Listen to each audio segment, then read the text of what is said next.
Hi, guys. Oh, hi.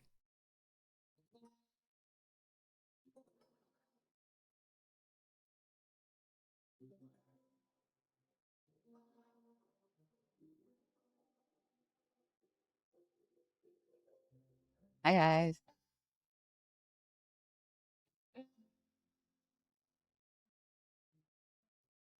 Reporting for George. But what the hell?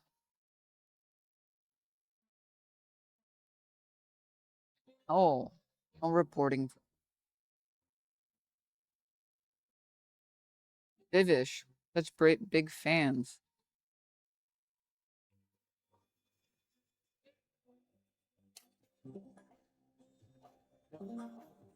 Another shift.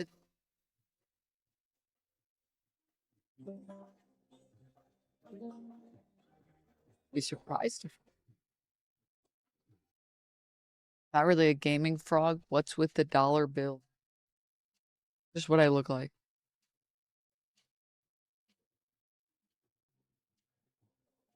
Just what NotDenims looks like.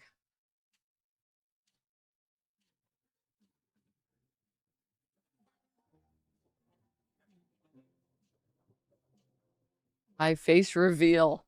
And this is the thanks I get.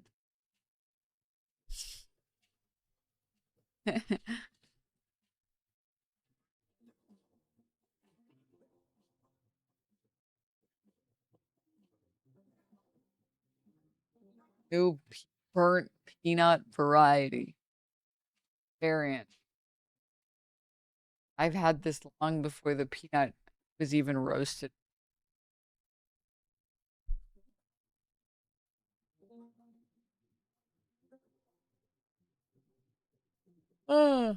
Does this count as a new shirt? Oh.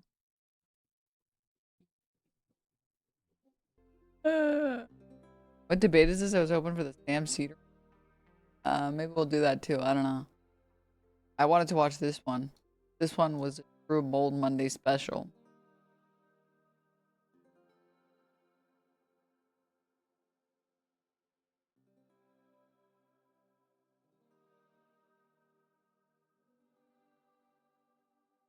Are we hiding here for the debate? No, I just didn't feel like getting ready for stream. Okay. Are we about all here?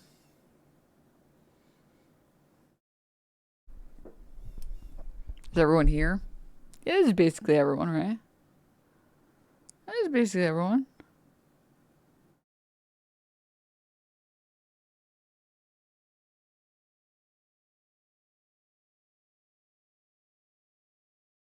Roll call. Please say present if you're here.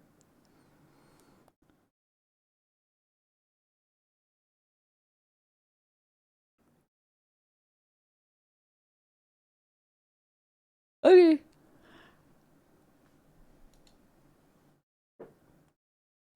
No, I can't hear you. Please speak louder. Speak up. The following is a segment from my fundraising live stream for my lawsuit. It was a conversation between myself and FD Signifier, and then myself, FD Signifier, and Bad Empanada, and then myself and Bad Empanada. Just for some context, FD called into my stream. We were going to do a propaganda tier list, but then FD wanted to briefly speak on his recent interactions online with Bad Empanada. We ended up talking about him for longer than we'd intended, so then FD agreed to, thank you Anonymous for $12, agreed to have him onto the show, and we did turn into a little bit of a debate. I'm not the best debate moderator, so I don't believe I handled it the best way I could have, but I just want to preface the video by saying things get heated and people talk over each other, and that's kind of just how debates go. But I'm posting the full thing here so you can make up your mind yourselves and take whatever you will from it. A lot of stuff is being clipped from it, and I don't think that is necessarily the most helpful thing. So enjoy the show and donate to my friend Ahmed's Chuffed fundraiser. It's in the description, Project Zarsur, and yell at me in the comments for doing this. See ya. So before we get started, because I would rather not derail any longer with the random empanada lights in the chat.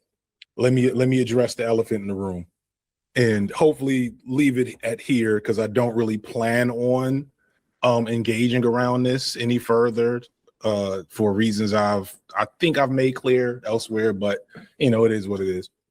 I have become the newest large creator for Bad Empanada to take out of context shots at. I made the mistake of publicly learning about a thing that I didn't know about, and people that like to make content and, you know, drama content took advantage of that. By people, I mean Bad Empanada. And so he's made like 5 videos with my face on it in the last month, and they get increasingly more detached from reality. And it kind of is what it is. But to clarify, actually a perfect example, can we just switch pages real quick? Let me see. How do you go? How do I? Because I saw this. This is the first thing I saw. And I was like, oh, we're just doing this now. So hold up. So I knew something was wrong when people were popping up on my channel like random things. And how do I? It won't play sound, or if it's not going to play sound when I'm not on the right page. It looks like it should share sound if you switch the, well. All right, so. Hold on one sec. Let me get it on the screen just so it can be clipped. Right, just so it can be clipped. So I want y'all to look at this. It says in quotes as the title, Zionist is a dog whistle. It says it in quotes. Now, usually when you put something in quotes, it either means that's not real or that's exactly what was said. Like sometimes I'll put something in quotes to imply that I don't think the thing being said is accurate. Or if you're trying to quote somebody else, you put it in quotation marks. And the name of this video is FD Signifier calls Zionist a Nazi dog whistle, which on its face, that doesn't make sense. Like on its face, a Zionist would not call Zionism a Nazi dog whistle, right? So let's see what I actually said here in this clip. As they've materialized for content and for clout, that has been alarming, and it's been something I personally stayed away from, in part because as Bill saw, like there's so many people waiting in the weeds to. Because I'm chewing, chap. Ignore my mouth moving. I'm chewing. Like, you know, label you a Zionist and a Jewish supremacist and insert Nazi dog whistle here for just being like, this sounds weird. Y'all are sounding a little weird. But that also doesn't mean that there's not a better version of an analysis that I could be operating with, or that could be put out in the forefront, which is, I think, what I'm most hopeful to get at. That is the most rambling, nonsensical clip you could have taken. Out of context, it means absolutely nothing. But nowhere in there do I say the words Zionism is a Nazi dog whistle. I used the phrase Nazi dog whistle, but I wasn't referring to Zionism when I said that. But you know, 70,000 views, that's meaningful, that's useful. You go to this channel, and the videos with my face on it have a lot of views. And that's just kind of the nature of the beast, you know, as you get larger, is that you need to misapply things to people to make it, you know, to get things shaken. But, you know, to clarify, I don't think Zionism is a Nazi dog whistle. I do think Jewishness is a real thing. I don't think that, you know, you need to censor protection against anti-Semitism when you are talking about pro-Palestinian movements, so on and so forth. But, you know, it is what it is. Do we have any actual specific questions from the chat that materially need to clarify where I stand on things? Oh, I also don't support John Fetterman. Were they saying you supported John Fetterman? He has another video. He said me and John Fetterman are best friends. In the video, I don't think he actually shows any real. Saying someone is best friends with John Fetterman is a very bad but not a move. That one's so obscene that it kind of crosses into funny. Discussion of the video is. You mean Graham Plattner? I'm sorry, John Fetterman. There you go. That kind of shows you my actual opinion towards the figure. I get them mixed up. But yeah, so you know, it is what it is. It's like whatever like good faith criticism he would want to make about something that you said is just immediately completely lost in the way the information is presented. Like if he wants to say specific critique about what it is that you said in that clip, rather than branding it as you are a Zionist, you think this thing about Zionism that a lot of Zionists think. Instead, he just does this inflammatory style rhetoric. And I don't know, it's kind of frustrating because a lot of times I'll see him be like, I'll agree with him, but I'll be like, dude, the way that you presented that or the way that you try to like, I don't know, do dialectic is like completely imploding any sort of, you know, forward movement or needle moving. Like when he's, you know, when he's trying to critique Hassan for things he's done, his adherence to the Democratic Party or whatever, it's just the way he does it is like, you know, tweet 20 times about how Hassan is like a sex criminal and then also make 5 videos about, you know, I don't know, sprinkle in those videos are like valid points about Zionism, but then I don't know how it's expected to be taken seriously, you know? I mean, there's, you know, I'm actually making a video. It's funny. I was in the middle of finally, I'm sorry, I do not condemn Hamas 098. I am pro armed resistance. I condemn Israel and the IOF. Where we at? We got anything else? Yeah, I mean, this is good because the chatters that like will repeat things can get clipped answers to the real questions. I contextualize Hamas the same way you might the Mau Mau's or the Haitian Revolution. Sometimes violence happens when you're in an anti-revolutionary, when you're in a revolutionary context. It is what it is. I have been in contact. I think there was one more question I want to answer. I have been in contact with Palestinians because I'm actually I'm finally working. Maybe my approach is wrong, but I don't know. I don't feel like you should bother. I feel like if people come in and they're so bad faith, and they're saying, oh yeah, well, what do you think about this? Well, what do you think about this? Every time I've tried to talk to those people, and I'm like, no, I don't think that. What are you, crazy? No, I don't think that. They're just like, yeah, whatever, you're just lying. Yeah, well, doesn't change the fact that you're a liberal piece of shit. It's like, all right, dude. Okay. I don't believe in interrogations, TBQH. I'm going a video that's actually going to end up being like a bait. I'm just talking about chatters. Like once like chatters are coming in and they're sitting there interrogating you, I don't even think it's worth engaging. I just don't think so. Switch things. I don't want to give too much away. But I do. I have been in contact with people from the region to kind of like clarify and help educate me on the topic. But also there's this thing, and it's funny, we talked about this years ago, where we were having this conversation about like, could the online left be massaged into some type of useful entity for IRL organizing and political movement. And you had this idea, and I was just like, I just don't see that being possible because of the nature of the platform and the medium. The medium rewards and amplifies chaos, drama, negativity, conflict. And to be fair, it's not just the medium. There just are these people. There's just people that never see grass. They never see grass, but they do see their keyboards and they see their thumbs. And, you know, the human brain, it's hard to resist that type of toxicity and negativity, even when you're at the center of it. You know, I will do a video and I will see 1 million positive comments, but it's always that one comment that completely misconstrues something you're trying to do or say that sticks with you for the rest of the day.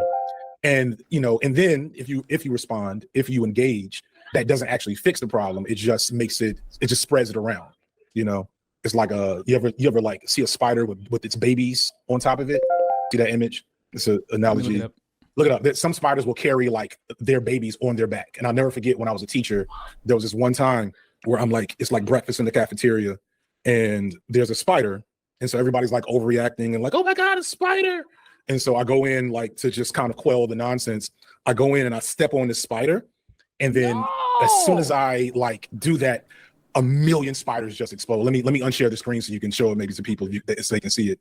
Yeah, I got the spider on screen. That's terrifying. God. It's horrifying. So anybody with arachnophobia. Oh yeah, my bad. I just put it right on the screen. Sorry. It's fine.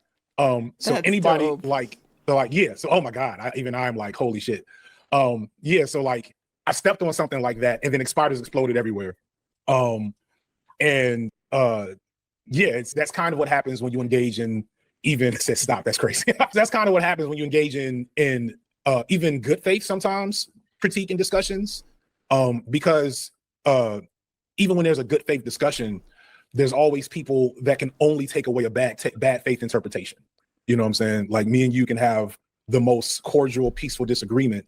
on a topic. And it can really just be us not thinking as creators, but thinking as like two individuals trying to understand each other or learn a thing.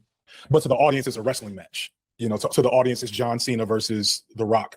And then they will like imbue that energy into the medium.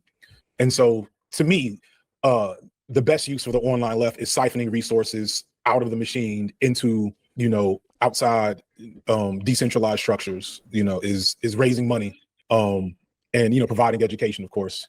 But that's also like, I'm not here to die on that hill or just say like, this proves I'm right. This is just kind of why I tend to have the disposition I have. Yeah, I guess like the thing about right and wrong is you can be as right as, you know, the most right guy in history, but if the way you are communicating the idea that is fundamentally correct and would be helpful for a left movement to be adhering to and applying is just completely galvanizing, you know, what's the purpose of being right? Like, what's the effect of it, you know? Patreon memberships, like, share, and subscribe. I get the like the cynicism, the like I guess interpretation that it's out of material gain, and it obviously, I feel like based on how we act as YouTubers, that is a part of how we act, whether conscious or not. But I just get that accusation from so many like Zionists, you know, just people that I think are assuming what's in my head, that like I often find it difficult. Like when people call Candace Owens a grifter, obviously she's a grifter, but a lot of times you watch her and you're like, oh, she believes this stuff. Like I'm pretty sure maybe she's not the best example because she kind of is, she'll just lie. But like, who's a better example? Someone that's like grifting, but also they're kind of fired up about the ideas, you know? I don't know. I think so. This is a whole other tier list. Like, so like Destiny is a grifter, but he doesn't care about his ideas. He cares about like debating, so to speak. And then you have Candace Owens. Candace Owens does believe half of the stuff she says. I actually think the Christian nationalist, anti-Semitic Candace Owens is more genuine than the anti-Black Candace Owens, believe it or not, because her anti-Black stuff like has no grounding in reality versus her like Christian nationalism is like a popular thing. Does that make sense? Like I've always ignored the Candace Owens of the world as like people to address because they don't actually represent a Black body politic or ideology, right? So there's no need for me to engage with it seriously from a Black-centered standpoint because, truth be told, 95% of her viewers are white people, and racist white people, versus like, Hi, little bear.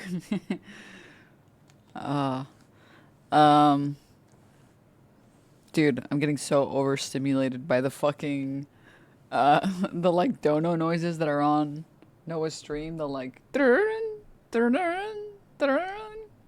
like, I've critiqued, you know, Louis Farrakhan. You know what I'm saying? Because Louis Farrakhan was kind of like the last big bash in the Black radical thought that was allowed to exist for the last 30, 40 years, and has like a sense of following and respect, rightfully so, amongst you know, Black people. So like Candace doesn't. So that was the whole point of a series of videos. And I'm not going to talk about Candace Owens. And what's the really crazy one? He's like insane. He even wears it on his face. Old man. Somebody in the chat, help me out. insane No, not Peterson. old man. Oh no, yeah, Jesse Lee Peterson. Yeah, like I wouldn't like. There's no reason for me to address a Jesse Lee Peterson. But Christian nationalism is a large scale movement that just happens to include those Black conservatives, and so like I think she's sincere when she gets into her Christian nationalist bag. So when it comes to like someone like Bad Empanada, you think there's a grifting element. Do you think there's sincerity underneath it at all? I think Bad Empanada has. I think he's a leftist and anti-capitalist. I can't judge because I think he's outright said he's not a Marxist, you know. But I think he genuinely wants to see America decline and destroy American empire, and I rocks with that, right? And I've been on record and talked about the fact that I've enjoyed his essays, his video essays in the past, and I think when he's doing the educational aspect of that is sincere. And I also, if I'm fair, I think when he's doing his critiques of larger figures that they're.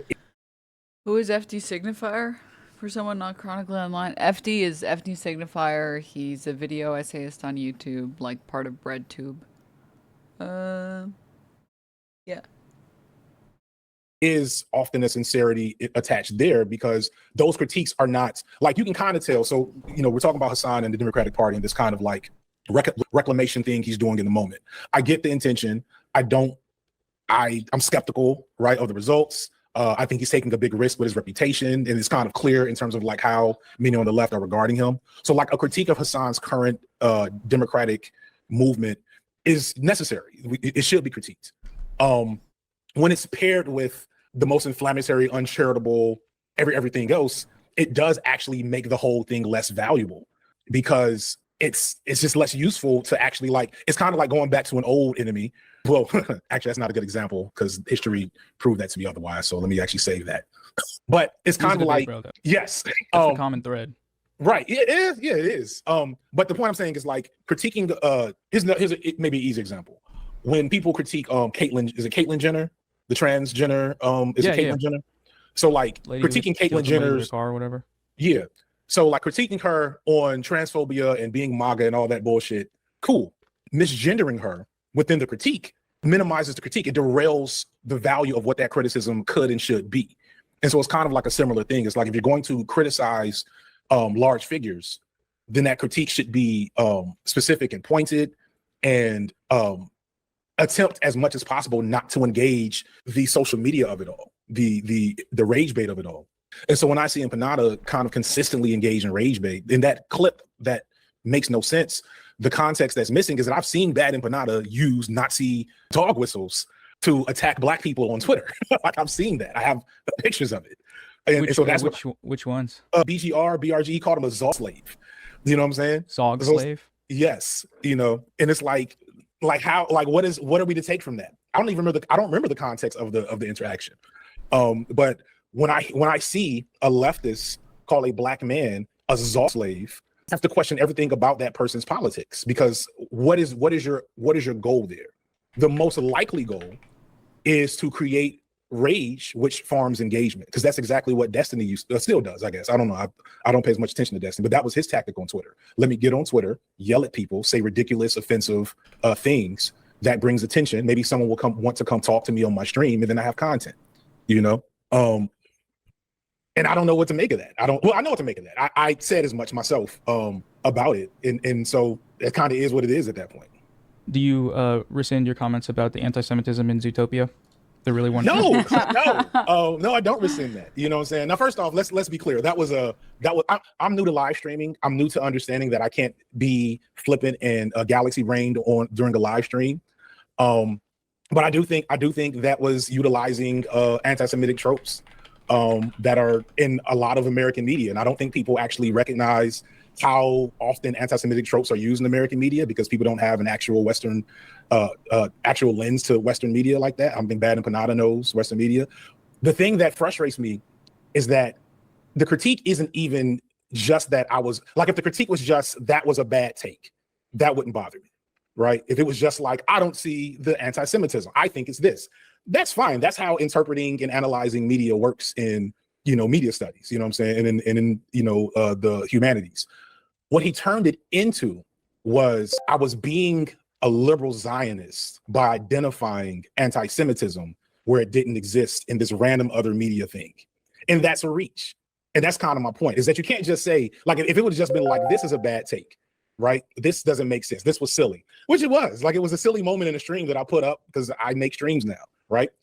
But to say proof of FD Signifier's liberal Zionism is that he thought that this Disney cartoon used anti-Semitic tropes. And what he's really trying to do is center Jewish safety during a genocide.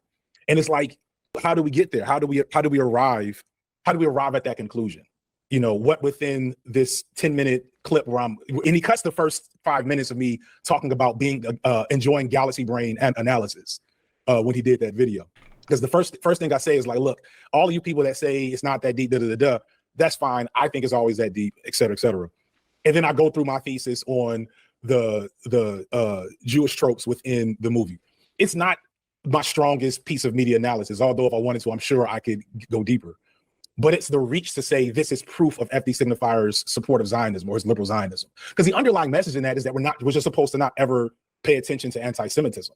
That like even mentioning anti-Semitism in Western media and culture is wrong, which is dumb, because they're literally building, like Tucker Carlson and them are literally building political movements off of non-centering Palestinian critiques of Israel. When you hear Tucker Carlson and Candace Owens and Marjorie Taylor Greene talk about, being anti-Israel, the Israel lobby, the Epstein class, that has nothing to do with, like, they're not thinking about Palestinians. They're thinking America first, right? They're thinking they don't have an issue with American imperialism or colonialism or neo-colonialism. They don't have any interest in a free Palestine, but they are attacking Israel, and that's useful in a lot of ways. But we have to be able to discern the difference, So I feel like the difference there is that the rise of like right-wing online anti-Semitism tied with pro-America stuff is like very clear and tenable. But in terms of actual power in the context of Gaza, that's what a lot of people are thinking about it through. The context of Gaza is that media tropes being zeroed in on about anti-Semitism being wholly invented, ADL statistics being wholly invented to supply the narrative of oppression of Jews, it being kind of taboo to talk about Jewish supremacy, for example, because of the historical tropes, because it's hard to explain to someone without sounding crazy the fact that those are different things, Jewish control of the global banking system and Jewish supremacy in the context of Israel, Palestine, and apartheid. So right. I think a lot of people have very strong feelings about it because of the context it's being delivered. That being said, what you talked about in that 1 minute clip of a live stream about a movie with, whatever anthropomorphic animals, whatever kind of analysis, I think like if people want to talk about that, there's better ways to do it than immediately making a 30-minute video about how you're a Zionist for that. So I don't know. I mean, yeah. So no. So like to me, it's actually somewhat connected as I've, read more and talked to more people about these various conversations. To me, like the discussion of anti-Semitism in our media isn't even really about centering the safety of Jews per se.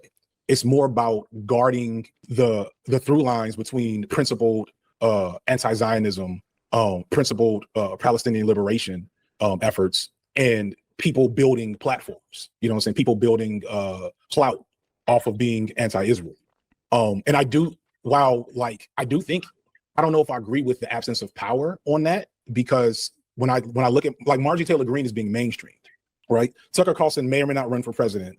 And if he doesn't run, he's definitely going to be a kingmaker as like the inheritor of the MAGA legacy, right? So the growth of their platforms and their pivots since October 7th, I don't think you can look at those as not materially important in terms of like our current political reality. Like Marjorie Taylor Greene went from being a literal QAnon adherent to being on The View and presenting herself and effectively getting herself over as a moderate to a lot of people, right? And so like I do think, not so much for the sake of, oh, this is dangerous to Jewish people who are being oppressed globally, as opposed to, hey, I need you all to recognize how these individuals are manufacturing consent using tropes and ideas that have been subterfuge in a lot of American media for a long time, and then just adding this little sprinkling of this on top, and you're rolling with it. I guess my issue with that is like manufacturing consent for what? Like for right their now. political, for their future political projects, it would be my thing. So let's say, right, but that's like hypothetical future. I think a lot of the frustration is like hypothetical future influencers becoming famous and maybe running for president based off of like America first, anti-Israel, anti-Semitism in some cases. In the context of something like Gaza, it's like if what they are doing is sharing Israeli war crimes in a way that no Democratic Party official ever, please God, no, does or really did, or no Democratic Party official really meaningfully speaks out against on. They mostly speak out against the kind of stuff you're talking about, like about anti-Semitism tropes, or like, Zoran talking about how it's anti-Semitic to protest synagogues when they're doing West Bank land sales. There's a direct material relationship that those kinds of things supply, where I don't think you need to necessarily align with like an influencer to say that showing the perspective that is anti-Israel in ways that the Democrats don't is valuable in attempting to, manufacture or like, draw people towards. Okay, I want to skip ahead to the actual debate. I think I mostly understand FD's position now. I don't think I'm going to get a lot more out of another hour of that. No. So we'll go in with that context that me and FD would like to have a conversation. We're bringing Bad Empanada on because we were talking about him at length to have a conversation. If it's going to be uploaded and presented as a debate, which it probably will be, then that is without our consent. We do not consent to that happening. So that is what it is. Jeff is on the line. We have So anyway. Hi, Jeff. FD, you love to Wait 1 sec. You need to sort of change your hand wave microphone. away. Okay, great idea. Straight to webcam mic. 1 second, my actual mic isn't showing up in the devices here. I swear, if I didn't plan this. It's my failure on not staying on code myself. It's Nazis. I don't even know how that came up, but that's why I'm here. Wait, so say that one more time. Look, sorry. He decided to call me a Nazi for being too anti-Zionist for his taste. So I never said that. Yes, you did. Yes, you did. No, I didn't. Give me a break. Oh, we're anyway, starting let's strong. talk about Wait. No. Did he say? Oh, we're is that starting something you believe? strong. He said, oh, he uses Nazi dog whistles for not caring Did you too use much a Nazi about dog Jewish whistle? feelings. The typical bullshit. Did you use a Nazi dog whistle? Did you call You're talking about Nazi dog whistles. Do you understand Answer the question. something? You're evading. Did you use a Nazi dog whistle? I'm going to explain malign a something black to man you. on I'm going Twitter? to explain a black man. Who gives a fuck if he's black or not? Okay. I Here's do. what I'm going to I give a explain fuck to if he's you. black or not. I think Have you heard of the Jewish? You are avoiding the Chabad. direct question. I'm answering the question to you. All right. With any context. Have you heard of the Jewish sect Chabad? However you pronounce it in Hebrew. No fucking way. No, I'm not very knowledgeable on this topic. No. I'm fucking blown away. But anyway, this is the biggest like religious Jewish group in the entire world. Of all the religious Jews, they are the biggest. In the United States, they are the biggest. The Chabad Messiah, his official doctrine said that non-Jews are essentially cattle. They are basically slaves. Okay? Do you understand that? I can read it to you if you want. I can get No. I agree with you. I understand. I'm taking you at your word. Okay, so Chabad is also this massive Zionist organization, one of the worst Zionist organizations in the world right now. So now we are living in this era right now, right, of Jewish supremacy. I know you don't think that, but entertain me for a second. Let's imagine That's we not are true living. as well, but go ahead. I mean, you denied it, and that's the entire reason we're talking here. Before asserting his positions, you should let him, just explain what he thinks. Okay. So what I was saying there is that we live in this time of actual, like, real Jewish supremacy. Jewish supremacists are committing genocide against people who aren't Jews. Now you're pretending you believe in that. Oh my God. But anyway, so we have this situation, right, where Jewish supremacists are doing that. And one of the most important Jewish sects in the world, along with many other Jews outside of this Jewish sect, quite literally believes as a matter of official doctrine that non-Jews are slaves for Jews. That their role basically is to be slaves for Jews. They are basically like cattle. So do you think in this moment, there might be more utility to perhaps not screaming Nazi whenever someone throws these sorts of terms back at these people who are literal Jewish? Are you a Jewish These are people who literally think. No, I'm explaining this to you. So goy, as the way these people use it, is a slur. So they use it against Palestinians. They kill them. Slave, goy, slave. Who cares? Who gives a fuck? I do. I think it's Why? weird What's the for point? left. So first off, let's clarify. Thank you for that filibuster. Did you or did you not call BGR or BRG? I'm not familiar. Did you or did you not call him a Zog slave on Twitter? Absolutely. That term is fucking hilarious. Why shouldn't I? So I don't think you should, because I don't think we should be operationalizing Nazi terminology to attack people we disagree with on the left. I think that's weird, unprincipled, and shitty. And I think that's why you have the reputation you have. These are all just like, oh, I think it's weird, shitty. Dude, who gives a fuck, okay? We live in an age. A lot of people, you have, listen, you can. You're Jewish right now, okay? And you're splitting hairs because I threw out this funny term as someone who supports Zionism. You're calling me Jewish supremacy, but you're using their terminology the same way they would use it. They wouldn't call someone a Zog slave. What would they say? Negatively. They want to hide that sort of thing. They want to hide this idea that. So you're going mask off as a Jewish supremacist. What the fuck does that mean? You're calling people, as you say, Jewish supremacist slurs publicly to malign them. You're Zog supremacist slur. Who is the origin point of the Zog? What are you saying about it? It's a guy BRG. He called him. He's a massive electorate. You know, he's all the latest politicians. I don't think it's really established in American or Western media apparatus that Zog is anything other than the dog whistle that it is. It's Zionist I don't think occupied anyone government. in the American media apparatus even knows what that means. Well, it's like the I think a lot of people do. You guys both disagree with the framing that Zionists occupy the government, right? It's imperialism the other way around. I mean, it depends. Are they in the government? Yes, that's Israel. Israel doesn't control America. Why are you worrying about this right now? Well, because we're talking about the terminology of Zog. Let me explain. I worry about it because I recognize that when you do shit like that, it's not in support of Palestinians. It's not even to attack Zionism or to attack Israel. It's to bring attention to your channel and your content. So that's just speculation of my motivations. It's worthless. You don't know what I'm thinking inside. You don't have any proof of this. Yeah, I'm just giving you my speculation. I'm telling you why I care. You can tell me why that's incorrect, but like telling me that that's my speculation is just saying. So maybe the question: do you think is that in service of a broader political goal, Bad Empanada, when you use language like that? Yeah, absolutely. Because the fact of the matter is, we live in a world that is Jewish exceptionalist, Jewish supremacist, and this framework, these sorts of frameworks, are what specifically led to the genocide in Gaza. People like the left has been basically philo-Semitic for decades upon decades upon decades. We have held up Jews as like a special magical group beyond any level of scrutiny And there are still people who have this sort of mentality. Many, many people who basically are doing PR for Jewish people at a time when Jewish people are more reactionary than they have ever been in history. And this reactionary tendency among them is being weaponized for genocide. What you're doing. It's to attack black leftists online, right? And that's just completely, you're not even addressing what I'm saying. You're just responding. Well, you said something mean to a black man. Okay. Your behavior. I'm talking about your behavior, which is categorically shitty behavior. And you act shitty because it gives you views. It doesn't give me views. No. What would give me views? Falling in line with people like you. With my face on them. Let's pull up your channel now on Bad Empanada Live.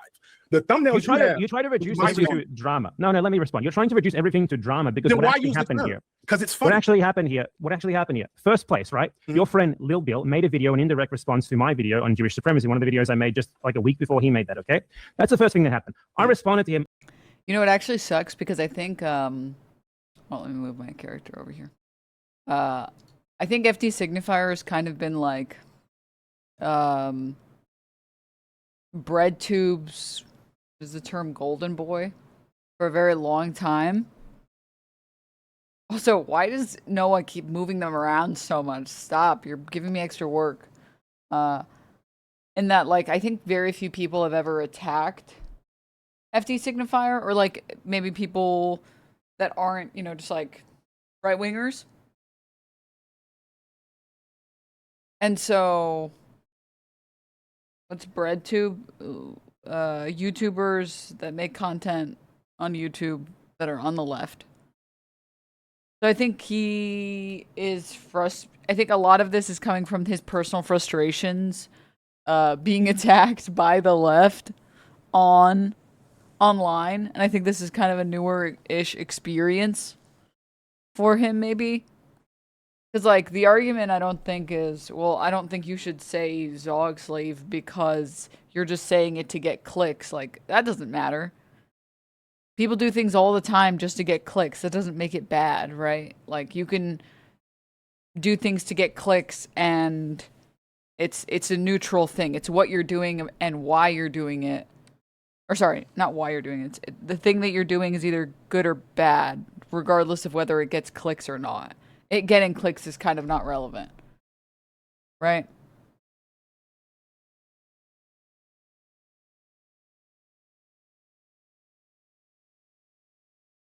But I understand why FT is making that argument, because it's like, well, stop farming me. How could you do this to me? Why are you farming me? On his points on Jewish supremacy in Israel, okay? Then in response to that, you, him, and 2 other people made a stream dedicated to basically indirectly refuting me for whatever reason, right? Then I responded to that. And you try to reduce this to drama. And what we're talking about here are very important political concepts. I'm sorry. To me, as always, you just did it there. Like, look at your channel. You just I'm talking about this because these are important political issues that matter to me. I don't give a fuck if it's you talking about them or anyone else. You are specific, at least it matters to you. Specifically the sort of people who shouldn't be spreading this. And the Nazi dog whistle symbolize slurs. Who gives a fuck if there's some most feelings right about now? Using slurs? Most people who are affected by slurs. So we're talking about political issues here, and your response is basically, "Oh, you're not nice enough." No, you use disciplined enough. Is that what you're doing? Okay, and so this kind of goes back to, like, do you guys remember Crackergate? Like, saying, well, you should never use any terms of disparagement ever because slurs hurt everyone. Like, saying that is, like, also not a great argument. Like, I agree, I don't think you should use the term Zog Slave, but for, in my opinion, a good reason, which we'll get to at the end, but I don't think saying, well, because you're only doing this to get views is a good reason. And I don't think because some people are hurt by it is a good reason, inherently. Because that was literally the same argument they used for Crackergate. This is not what being principled means actually sticking to what you believe in. No. Being principled means to principally put forth the movement. You're not even responding to what I said.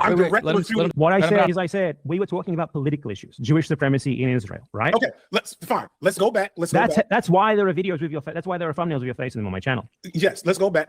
So you're trying to reduce that to being nothing but videos. I'm not trying to just for the sake of putting your face in the thumbnail, just for the sake of talking about you. No. What you're doing here is like accusing me of grifting. Okay, it's Yes. accusing me of like just chasing the views. If I wanted to chase the views, Guys, I'm gonna be honest. I don't know what Fiveish is. I've been using this since that one really cursed Chinese TikTok. And everyone keeps saying, oh, it's Fiveish, and I still don't know what that is. I would not be shitting on you. I'd be networking with you. I'd be networking with Hassan Pike. I'd be networking with people like you. No, that is how I would actually have way more subscribers, way more views. If you don't rock the boat, you get way more fucking views. Noah Samson does not criticize people on the left, even though I know for a fact he thinks way less of way many of them than he will ever say. It's because he does not want to compromise his audience. Sorry, Noah, you know it's true. No, I don't think so. I disagree. I think it is. Well, the reason I don't do that is I know that you agree with me on tons of things that you will never say publicly. You will never make comments. It's fine. Listen, no. The reason I don't do it is because I don't think the way the platform allows could bring any meaningful change other than big drama, big clash video. I think it can. What has though? Okay, so for you, what has brought positive change in your eyes from what you do from other creators? Like, what can you visibly see as you say you've pushed the needle? How? Absolutely. You see what's been happening with the first time ever that Hassan Piker is actually facing serious like left-wing backlash against his I'm going to support Zionist electoral strategy. Guess who started that? Do with you. That has everything to do with Hassan's behavior in the moment. How do you know it was you? Pointing this out. The entire reason why anyone even knows anything about Graham Plattner in this sphere is because of me, for example. I was talking about that from the very fucking beginning. I will all the shit that people is spreading about that comes from fucking me. Now, I don't care about taking and you say I have a big ego. No, this isn't ego. This is just materially true. Like, I don't care about taking credit for this because I would still be right to talk about what I'm talking about, even if it didn't have an effect. I think it's naive to think that as a 100K subscriber YouTuber, you're going to have a political event. But the question is, what change have you contributed to as a bot? What change have you contributed to, though? None of us have contributed too much. It's YouTube. But you can at least try. But only one of us, real quick. You should at least try. Only one of us was rationalizing saying Zog under the guise that this was principled and helpful. What's wrong with saying Zog? It's fucking hilarious. Well, I mean, it's not hilarious. It immediately turns people off to what you're trying to say because it's understood as a slur. No, most people don't even know what the fuck that means. I don't know. Like, well, if they learn that it's Zionist, if they learn that it's Zionist occupied government, then what that means is that it's the wrong imperialist.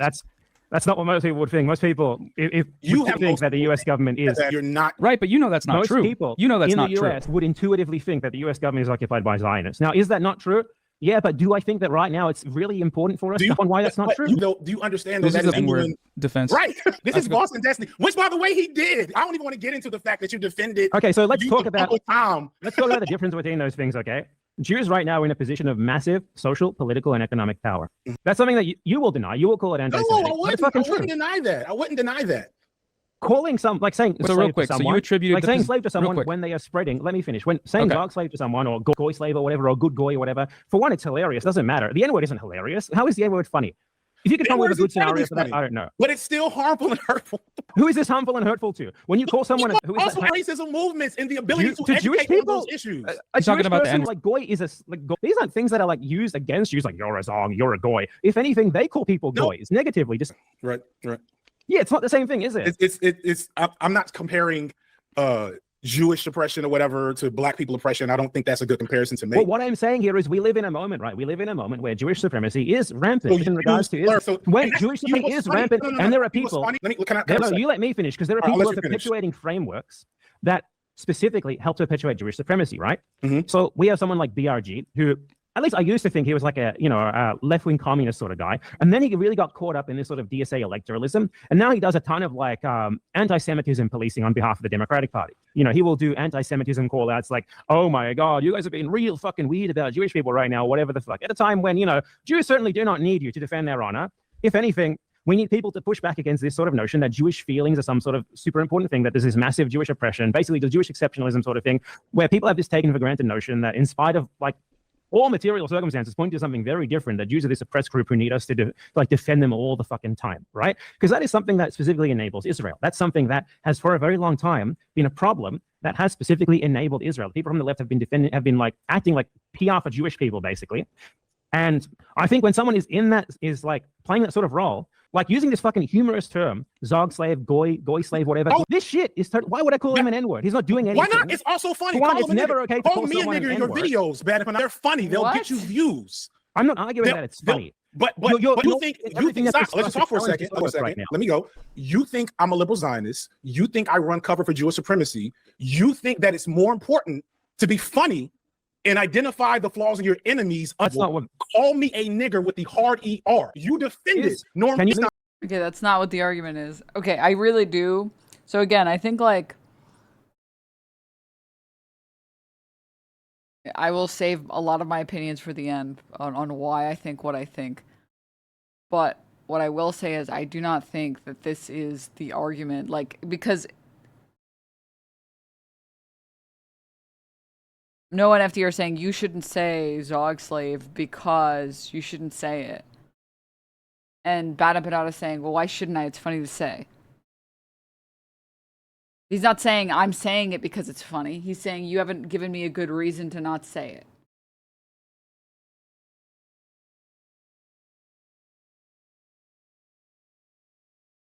I don't understand how you think this is like some sort of good response to what I'm saying, because the term goy slave is no, it's not. It doesn't make any sense what you're saying, because the term goy slave is of direct relation to what I'm talking about. But here. my point Jewish is you're supremacy, defending Jewish your use of exceptionalism. slurs because they're funny, because they're hilarious, and because you get the right to do that. No, that wasn't the because brunt you of what think I the was person- saying, and it's not a slur. How is you it hate slur? it, it's hilarious.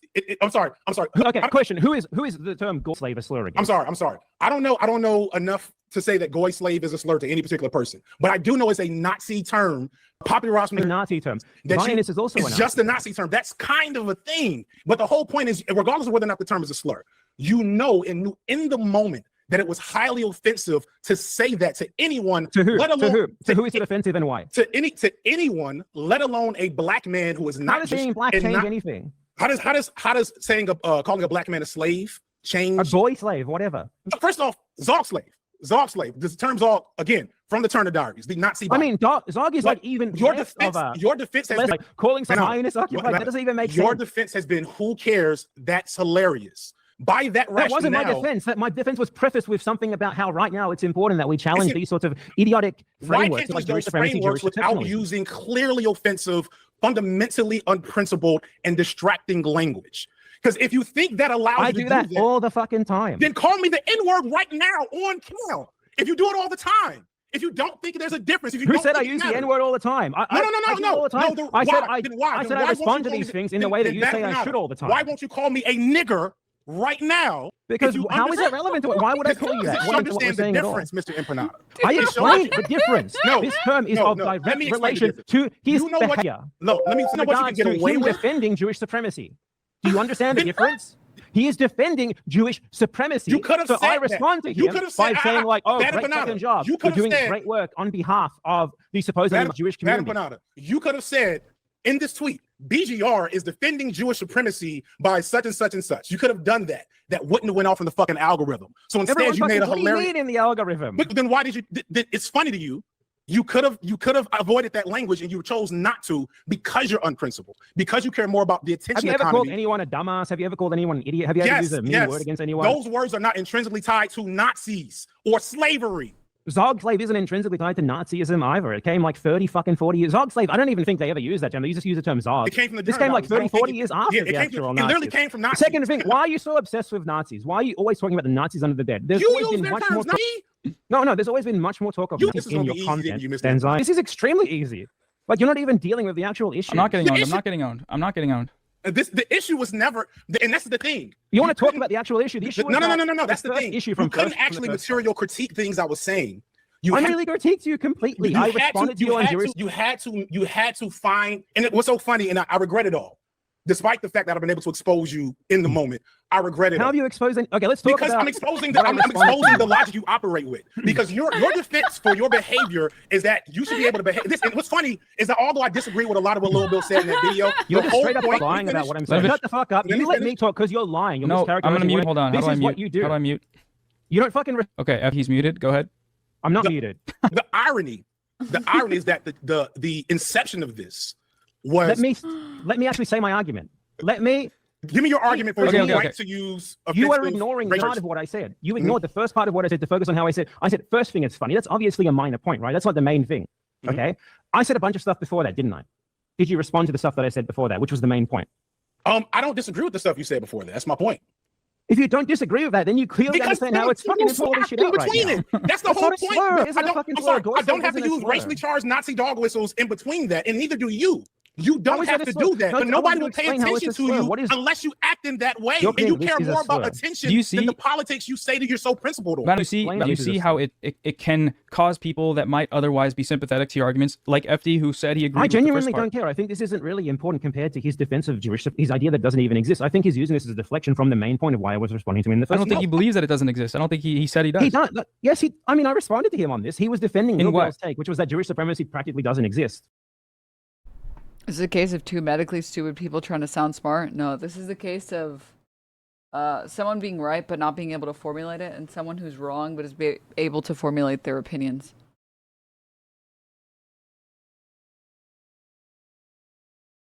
Maybe I'm wrong, but I feel like Bad Empanada thinks he's punching up when he says that shit compared to other slurs, and that's why he's insisting it's not the same. Well, yeah, I mean, again, look at the word cracker, right?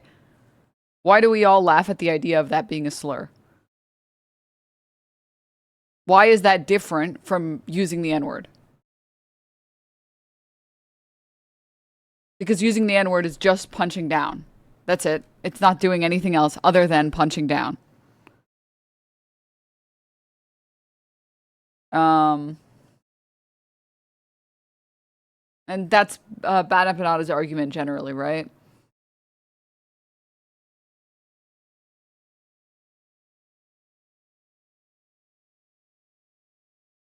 No, I'll tell you guys the truth, okay? The reality, the reason why you shouldn't use the word Zog slave, no matter how funny it is, or Goy slave, or Goy slop, or whatever, is because it's off-putting to normies. And if you're trying to bring normies to the left, using 4chan speak, no matter how funny it is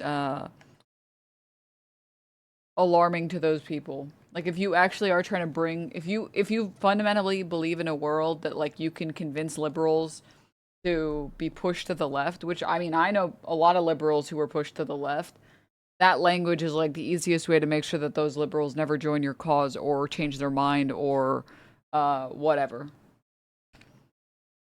That's the reason. But that's not, FD Signifier doesn't say that. FD Signifier says, well, you just say this stuff because you want to get clicks, which is not an argument. Like, you could say the same thing about Kyle Klinsky. Kyle Klinsky just says, blow me from the back to get clicks. It's like, okay, and what's wrong with him saying, blow me from the back? Saying you do it because it gets clicks is not a good argument. People do lots of things for clicks. What matters is whether or not the thing they're doing for clicks is bad. In which case, you argue why it's bad, not all this other stuff, right? He said both. He barely, okay, first of all, he says it, but like barely touches on it. He just says it's off-putting, right? But he doesn't explain who it's off-putting to and how it would lead to less political change. And then he keeps insisting these other points that are completely irrelevant and not important at all. Like, it has to be like hyper-focus on, yeah, if you think you can bring liberals to the left, then you shouldn't use these terms because they're off-putting. You're using 4chan speak, and it's off-putting to those people, and they're never going to listen to you. But he doesn't say that. He just says, like, well, then call me the N-word. Then call me the N-word right now. Then call me the N-word right now. It's like, what? What? What is this argument?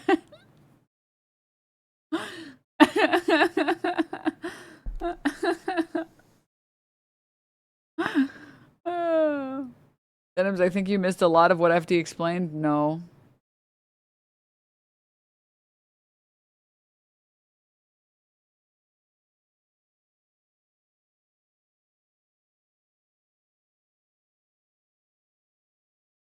He did say who it offends? No, he didn't. I mean, do you want to go back 5 minutes? He didn't say anything about that. There, we can go back 5 minutes. Even Your less defense, of a, your defense has less been, like calling some No, Zionist occupied. That doesn't even make your sense. defense has been, who cares? That's hilarious. By that rationale, That wasn't my defense. My defense was prefaced with something about how right now it's important that we challenge these sorts of idiotic why frameworks, can't like use Jewish those supremacy, frameworks Jewish without exceptionalism. using clearly offensive, fundamentally unprincipled, and distracting language?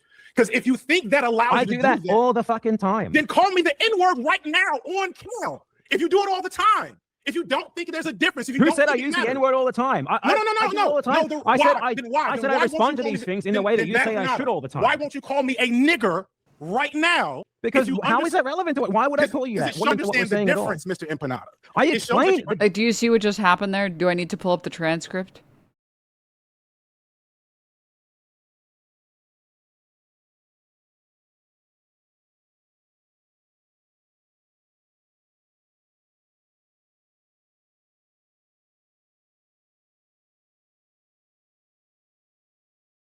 FD Signifier says, well, then why not make your points in a way that isn't offensive? And then Bad Empanada says, yeah, I do. And then FD Signifier isn't listening at all. So then he says, well, then call me the N-word right now. And then Bad Empanada is actually confused because he's like, wait, what? No, I said, I do what you're asking me to do all the time. I just also do this other thing sometimes.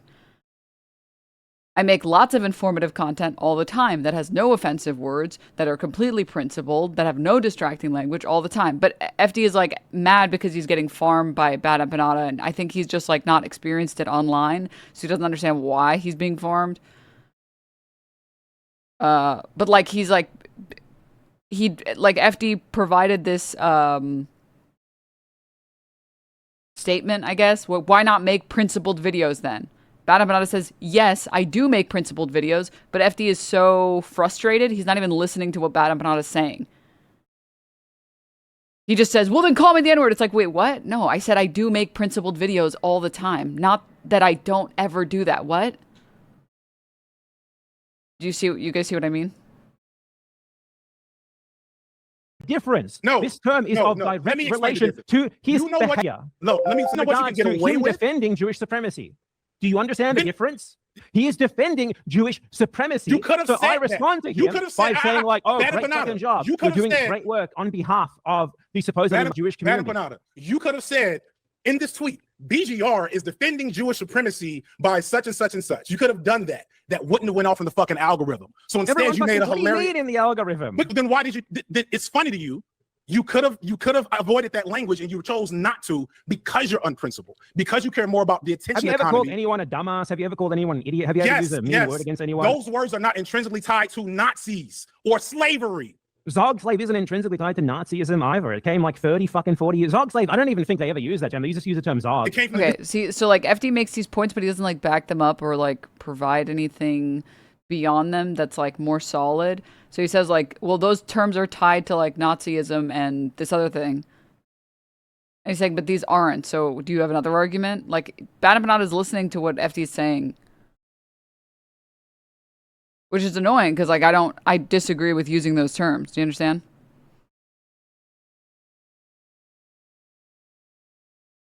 Bad Empanada just showed up to this. FD was unprepared. No, but FD brought up Bad Empanada and then they talked about it for an hour and a half.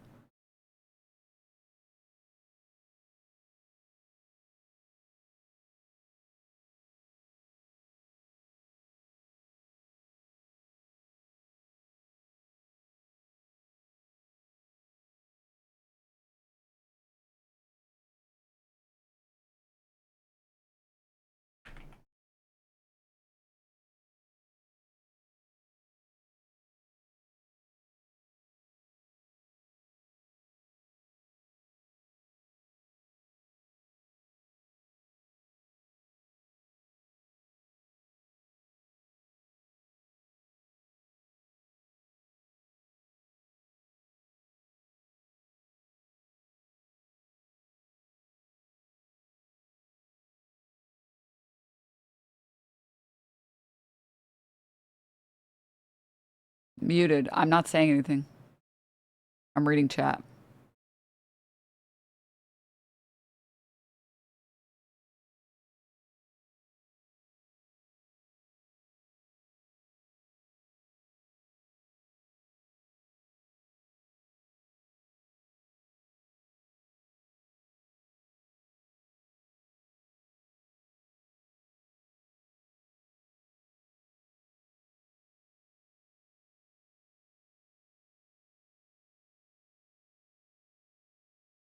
Why are we taking BE seriously in the first place? He's just a distraction. I mean, you don't have to come to these streams then. I'm doing this for my personal entertainment. If you're taking it seriously, you should leave then. Huh? I don't understand why this is like difficult to understand. Do you guys understand that like you can be correct and have bad messaging, and you can be incorrect and have good messaging?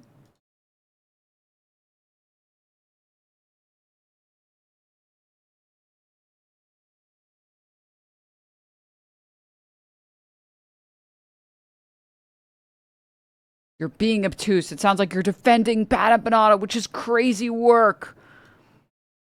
What? If I'm having an argument with someone about like why women should be able to vote, and my argument is because it makes me feel good.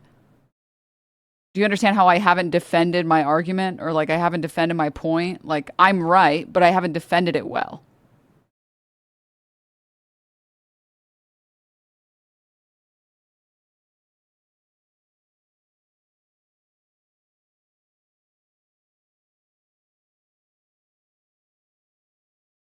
Why is he referring to as denims when you're specifically saying you're not denims? That's a good question.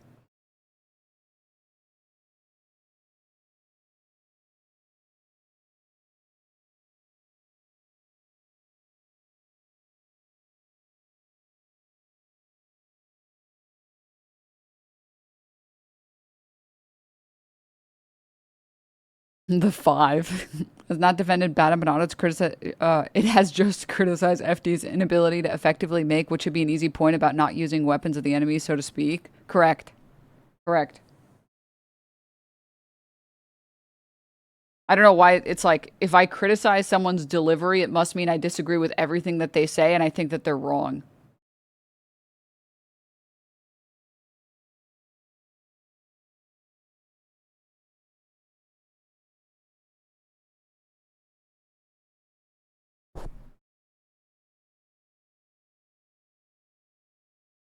Can you imagine if like someone scooped you some ice cream, but they like made a total fucking mess and it was all over the place, and then they just threw it on a plate at the end, and then they gave it to you and they were like, here you go, here's your fucking dog shit vanilla ice cream.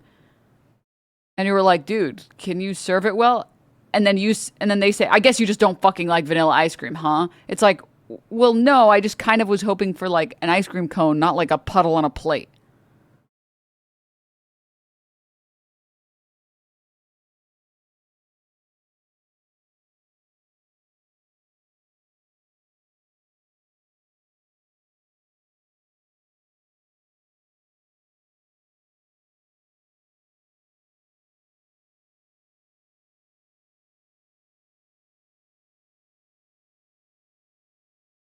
You guys understand?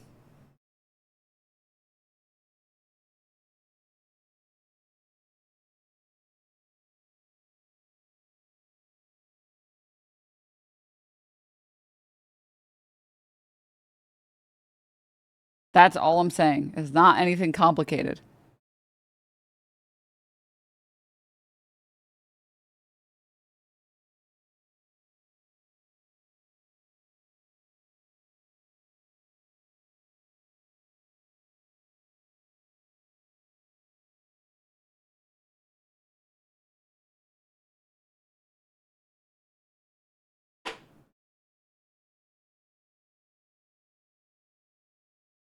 That's actually an interesting question.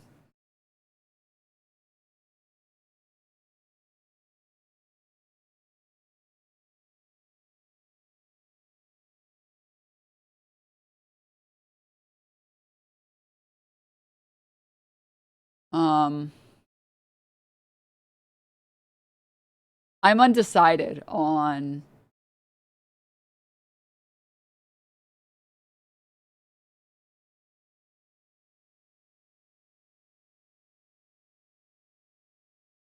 whether it's intrinsically more harmful that the person being called dog slave was black. Like, would it be intrinsically more harmful if you were calling someone a wage slave and that person was black? Probably. Maybe.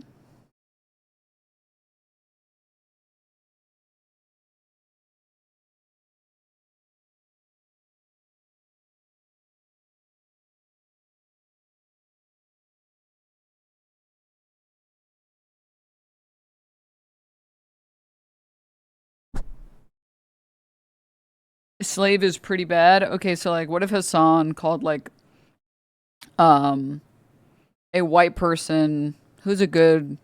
What if Hassan called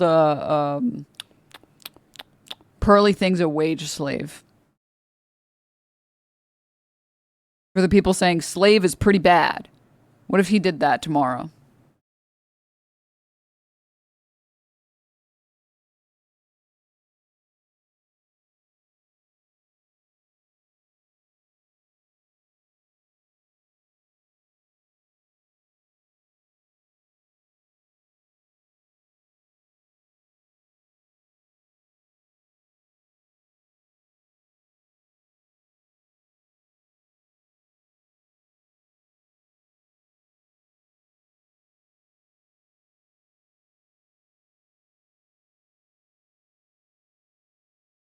Okay.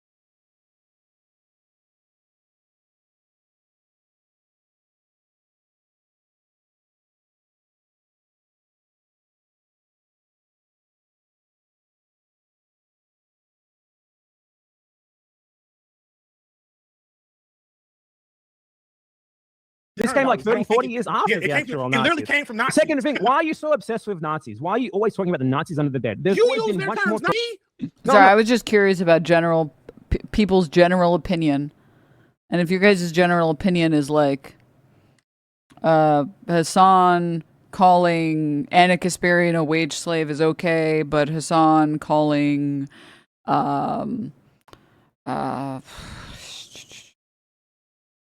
guy Myron Gaines a wage slave is not okay, then okay.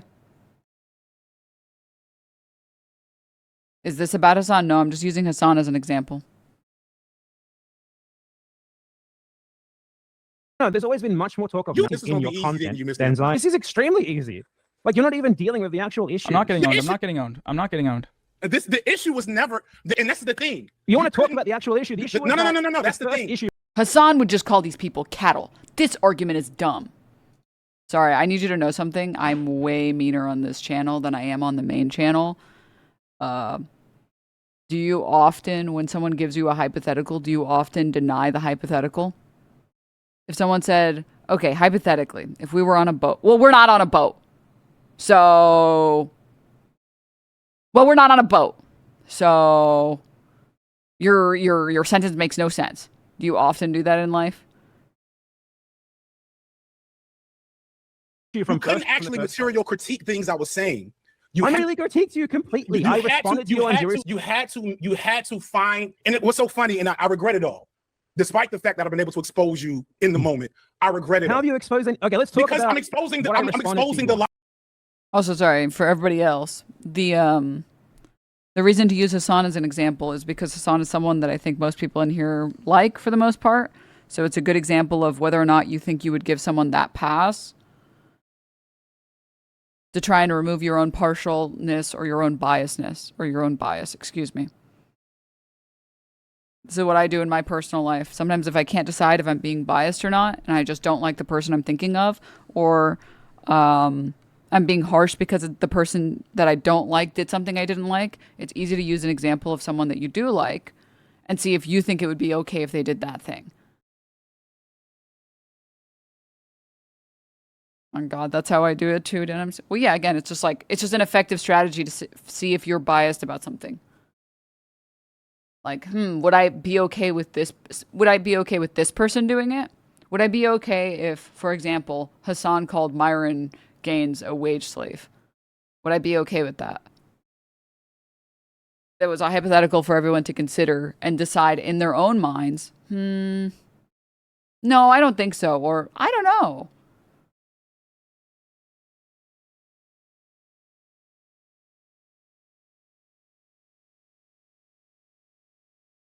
It's just a good way to check hypocrisy.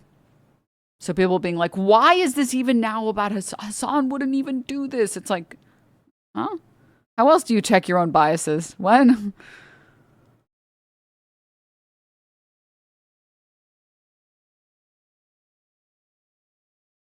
Is giving Hassan interviewing Trump, but is critiquing Trump's foul language instead of attacking him on his war crimes and corruption. What? The hell are you talking about? Leftists improving their rhetoric overall is not something that should be shunned. I don't know why people act this way about it. All leftists should attempt to improve their rhetoric and improve their ability to communicate their points.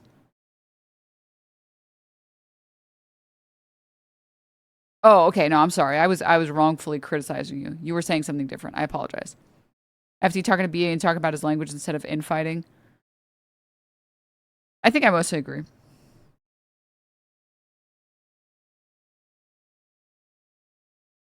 If FD called a Myron a wage slave, I think it'd be fine. Well, yeah, again, like, that was just an experiment. Not like experiment in the, it's a social experiment way, but like experiment, like a thought experiment to see if like, to see what everyone else's opinion was.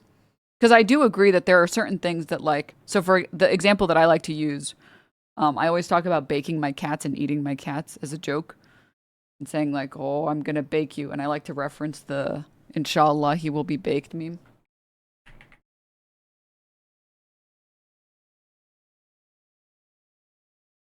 Sorry, this one. He will be baked soon, alhamdulillah. But like if I had a guest on and if I had like an Asian guest on or like a Haitian guest on, I wouldn't make that joke to them. Like maybe if I had like a white guest on, I'd be like, can you bake my cat? Or can you eat this cat for me? Can you eat at him? I need him to stop meowing. Can you eat at him? But if I had like a Haitian guest on, I wouldn't be like, can you eat my cat? Because it's like, oh, fuck. Sorry. That's not what I... Right, so like context matters and like you should be cautious about context because we live in a society, right? And so I do mostly like agree with those ideas. And I don't think that it's wrong to be like, well, you maybe shouldn't direct those. I was just curious to see. It's like, I almost feel like certain terms like wage slave or like wage slave, because I don't really, I feel like Zog slave and Zog and all that shit is like, it's such 4chan fucking slop that I don't really engage with it.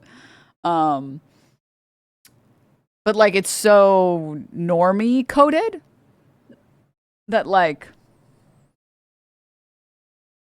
I don't view it that way, but if other people are saying they do view it that way, then it's like, okay, I can see that argument because there are other instances where I can see the argument, right?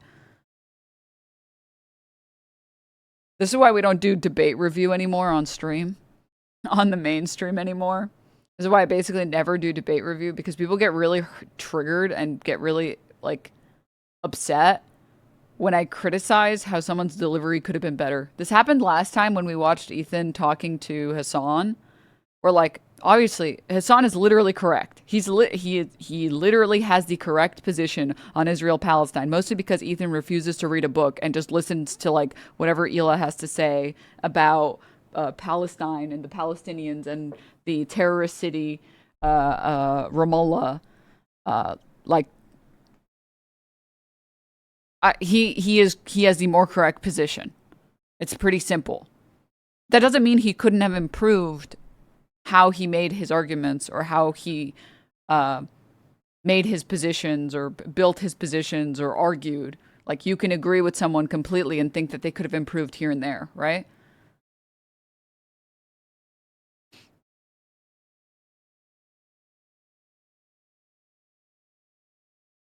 People are mistaking critique for support.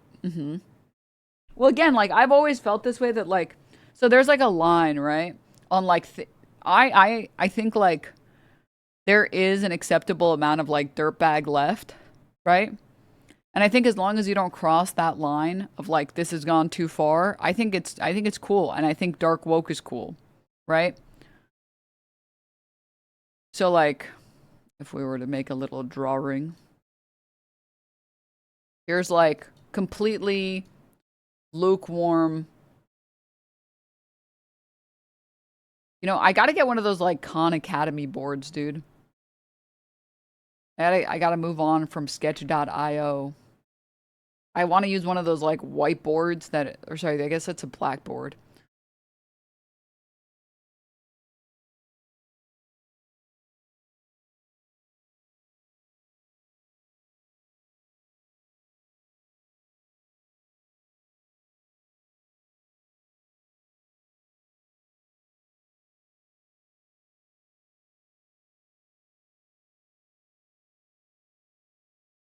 Oh shit.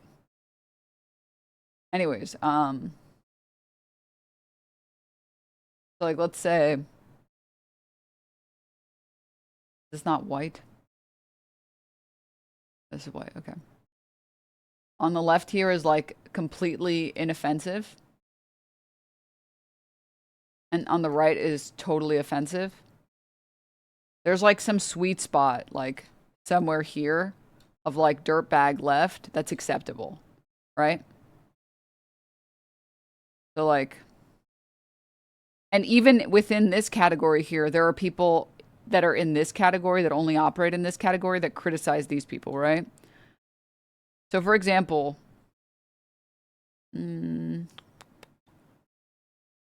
think it's pretty easy to talk about sexism here. I need one of these apps that actually has like letters so that I don't have to write all the words.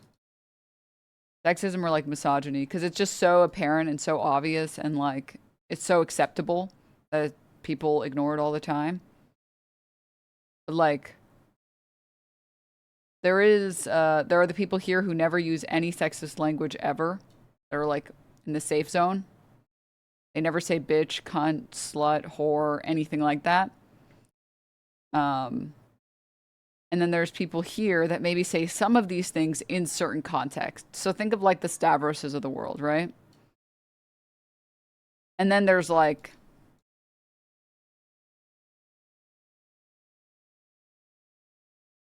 this area that's like totally fucked. Or this is like, you know, these are just right-wingers. I think balancing this is kind of hard.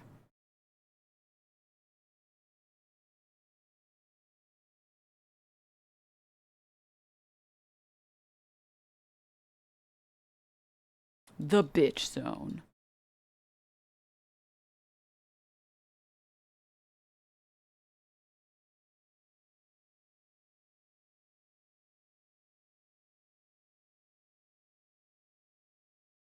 Jeffrey Extreme. All right.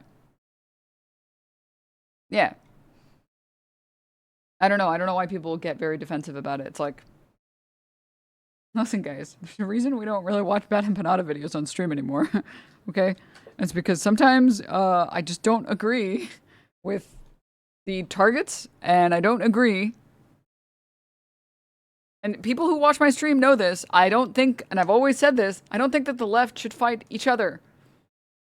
I think it's ineffective when the left fights each other. I like when the left fights the right. And I'm not going to spend my time on stream attacking the left. I might criticize the left. I might give my opinions about people I don't like on the left and you know, as cautiously as I can. But like, I don't like infighting. I don't want to infight. I think it's very useless to infight. I think there are very rare instances where anyone should be actually infighting, which I view as different from critique.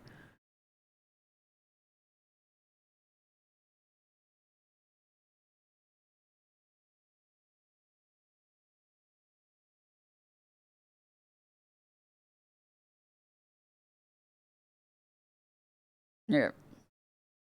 Logic you operate with, because your defense for your behavior is that you should be able to behave. This, and what's funny is that although I disagree with a lot of what Lil Bill said in that video, you're the just whole straight up point, lying about what I'm saying. Shut the fuck up. You let me talk because you're lying. You're no, I'm gonna mute. Hold on. This How do I is mute? what you do. How do I mute? You don't fucking. Okay, he's muted. Go ahead. I'm not muted. The irony is that the inception of this was. Let me actually say my argument. Let me. Give me your argument for Okay, your okay, right okay. to use. You are offensive ignoring racial- part of what I said. You ignored the first part of what I said to focus on how I said. I said first thing, it's funny. That's obviously a minor point, right? That's not the main thing. Okay. I said a bunch of stuff before that, didn't I? Did you respond to the stuff that I said before that, which was the main point? I don't disagree with the stuff you said before that. That's my point. If you don't disagree with that, then you clearly understand how it's fucking important to shit out right now. That's the That's whole not a point. slur. Isn't I a don't, fucking I'm slur. sorry. Gore I don't slur have to isn't a use slur. racially charged Nazi dog whistles in between that, and neither do you. You don't is have that a to slur? do that, No, but I nobody want you will to pay explain how it's attention a to slur. you What is- unless you act in that way. You're And you saying this care is a more about slur. attention Do you than the see- politics you say that you're so principled on. Now, you see, Explain now how you this is a see how it can cause people that might otherwise be sympathetic to your arguments, like FD, who said he agreed I with the genuinely first part. don't care. I think this isn't really important compared to his defense of Jewish, his idea that doesn't even exist. I think he's using this as a deflection from the main point of why I was responding. Okay, to and him in that's the I first don't think like- he believes that it doesn't exist. This is like the first time that the point was argued, I think, close to.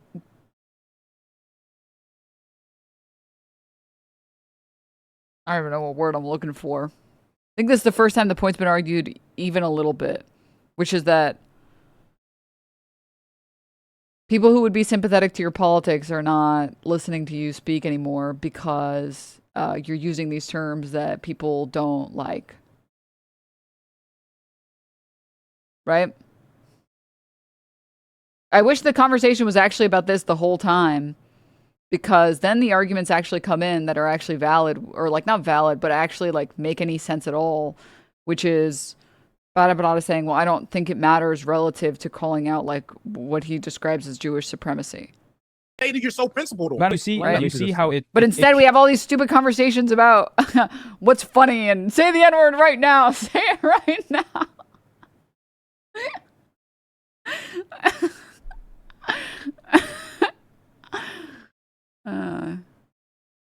can cause people that might otherwise be sympathetic to your The combo wasn't like this because Bad Empanada kept changing the subject whenever FD would start digging in. I would recommend listening to Mehdi Hassan about refocusing conversations. There's a reason why when Mehdi Hassan debates people, he's capable of keeping the topic on point, and it's like a skill, just like anything else is a skill.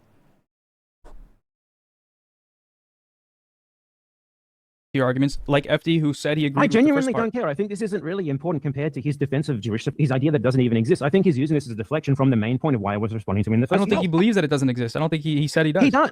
Yes, I mean, I responded to him on this. He was defending In what? Millwell's take, which was that Jewish supremacy practically doesn't exist. Is that something you think, FD? No. So there can. And then So- why did you go on a stream with 3 other people who all denied that? So can we? Because that's It's funny. 'Cause I tried to bring you to that a while ago. And we'll also, let's see- talk about let's after that we can talk about your video about how Ebenezer is a anti-Jewish Okay, we talked about that. We can talk about it again. No, I Yeah, think. it's.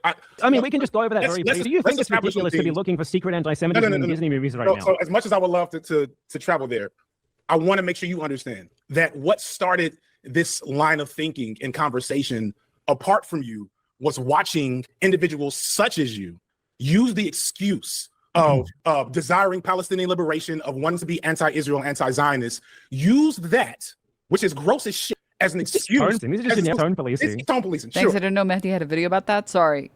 I misspoke. He has a book on debating, and it's actually really good. And it's a big reason why his conversations were actually productive on the one normal person versus 20 Nazis Jubilee video. So, yeah. Because the thing is, it's like I don't know about Bad Empanada because I don't think Bad Empanada is a dumb fuck. But I will say, and maybe you guys can attest to this, when you speak to people if you guys have spoken to like your hog family members, they don't even know that they're switching the topic. Like they are not even aware of like the bad practices they're engaging in. They're just trying to engage in the topic in the only way that they know how to engage in the topic. Mehdi Hassan's book is called Win Every Argument.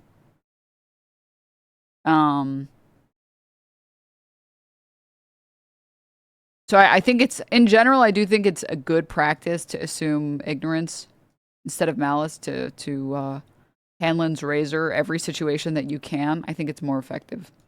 Sure. Call me a Alright, nigger. It is. It's pointless. It's Then useless. I can't police your This is tone like you don't right. have the material. This I is the can't problem believe with you. You don't deal with there's a anything that reason- really matters. There's a reason why you have not called me a nigger live in front of this audience right now. Is because That's you not even understand- remotely the same. It's because you understand the necessity. But I will of- call you a boy slave. Okay, sure. Because You of the interest of Jewish supremacy. You at a understand time the of necessity. Jewish You genocide. understand the necessity of tone, and you know what you can and cannot get away with.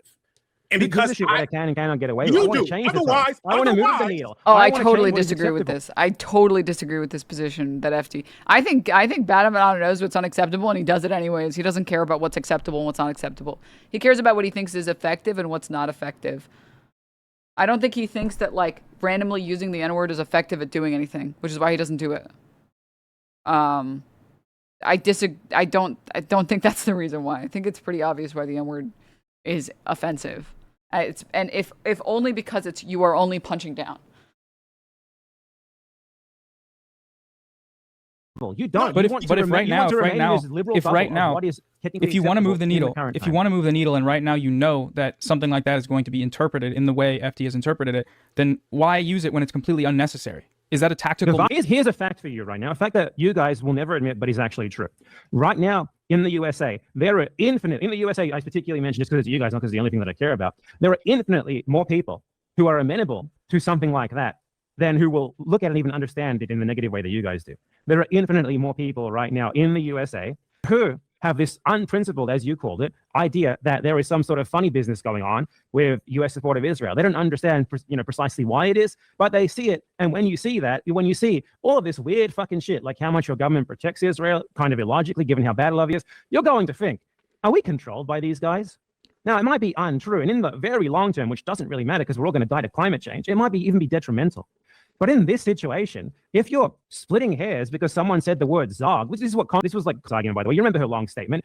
Half of that was a complaint that she saw people saying Zog on Twitter. Okay, I didn't actually. Then where are your priorities at? What are we even doing at this point if this is what we're complaining about? It's like complaining about an anti-German slur, which it isn't, to be clear, at the height of Nazism. It's like complaining that you saw someone call someone a kraut slave. It's totally nonsensical. It's idiotic. Like, what are we doing? All you have. So we can go and we can talk about me having to learn more about Jewish supremacy and Jewish exceptionalism. We can talk about whether or not it's valuable. I would like to talk. I'll let you speak pretty much unimpeded a second ago. Can I go, please? No, you haven't. He totally just did for like 5 minutes. Okay, that time he did. Thank you, finally. Thank you. So we can get to we could very easily get to other subjects and issues around this problem. There could be very good use for the perspective you bring to the table. But you center yourself in your desire to be an edgy boy and make really funny jokes and refuse to acknowledge the standards, refusing to acknowledge just caring about your comrades, the people in the space with you, the greater audience watching, and the history of what it means to be called a slave as a black man, the history of where the term Zog comes from. You could easily just came on stream and said, you know what? Probably shouldn't have said that. Real talk. That was probably a distraction. And then we could have been on to things that are way more meaningful. But you've dug your heels in for your right to use offensive language. You are Vaush. You are the new Vaush. It's so fucking funny how your full circle the this same is. as Vaush. You are the same as Vaush, and that's even more pathetic. Why is that more? Unlike Vaush, okay, hold on. Why is you're not as good looking? For one, you're this isn't charismatic. true, but it's good. why So do you you can't attract an audience, and you're trying to use his tactics, and you don't know how to defend them in the same. Why do you think that your perception are rhetorical? Oh man, chat's not gonna like what I'm gonna say. Chat's not gonna like it. Chat's not gonna like it. I think that would have been a devastating read if that was the person that he was actually talking to. I think if like FD Signifier was talking to like C. Samstony, I think that would actually be an accurate argument. I just don't think that that's who Bad Empanada is. I think Bad Empanada is a completely different beast. I don't think Bad Empanada uses bad words because he likes being an edgy boy. I think he uses bad words because he thinks, well, I don't give a shit about what the oppressors say is the right language to use or not. Fuck you, I'm going to use whatever I want to use. Whereas using words specifically because they're edgy and bad is a very different type of brainworm. Very like that one lady on Twitch that keeps getting banned for saying the F slur. Starts with an M.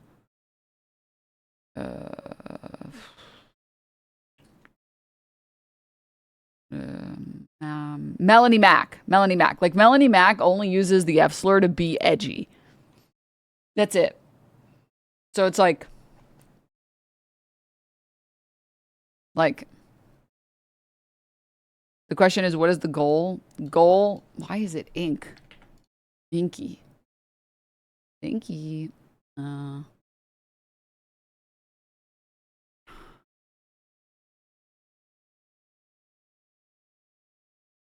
I think in Bad Empanada's head, the way that he thinks about his content is like, his goal is make content that he thinks will challenge the oppressive class, right?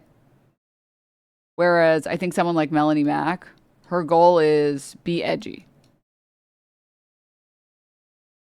Same thing with like C. Sampsony. I think his goal is just like be as edgy as possible. Where like I think Bad Empanada will be edgy as a secondary, like just desire to do so, but I don't think it's the primary goal. I think it's different.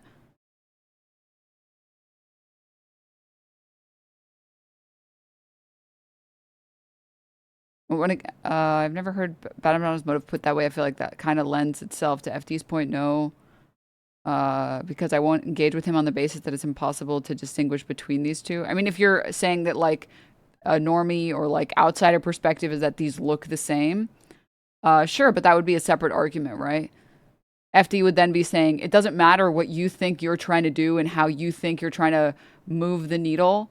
Effectively, the only thing anyone sees is an edgy boy, which is very different, right? I think then he would have been straight spitting, because that would be very, very accurate. But like, I just don't think that that's like, it's not an accurate read, because that's not actually the goal. It would be like watching Hassan and being like, your goal is just to be edgy, and that's why you say things like inbred. It's like, no. What? No. Huh?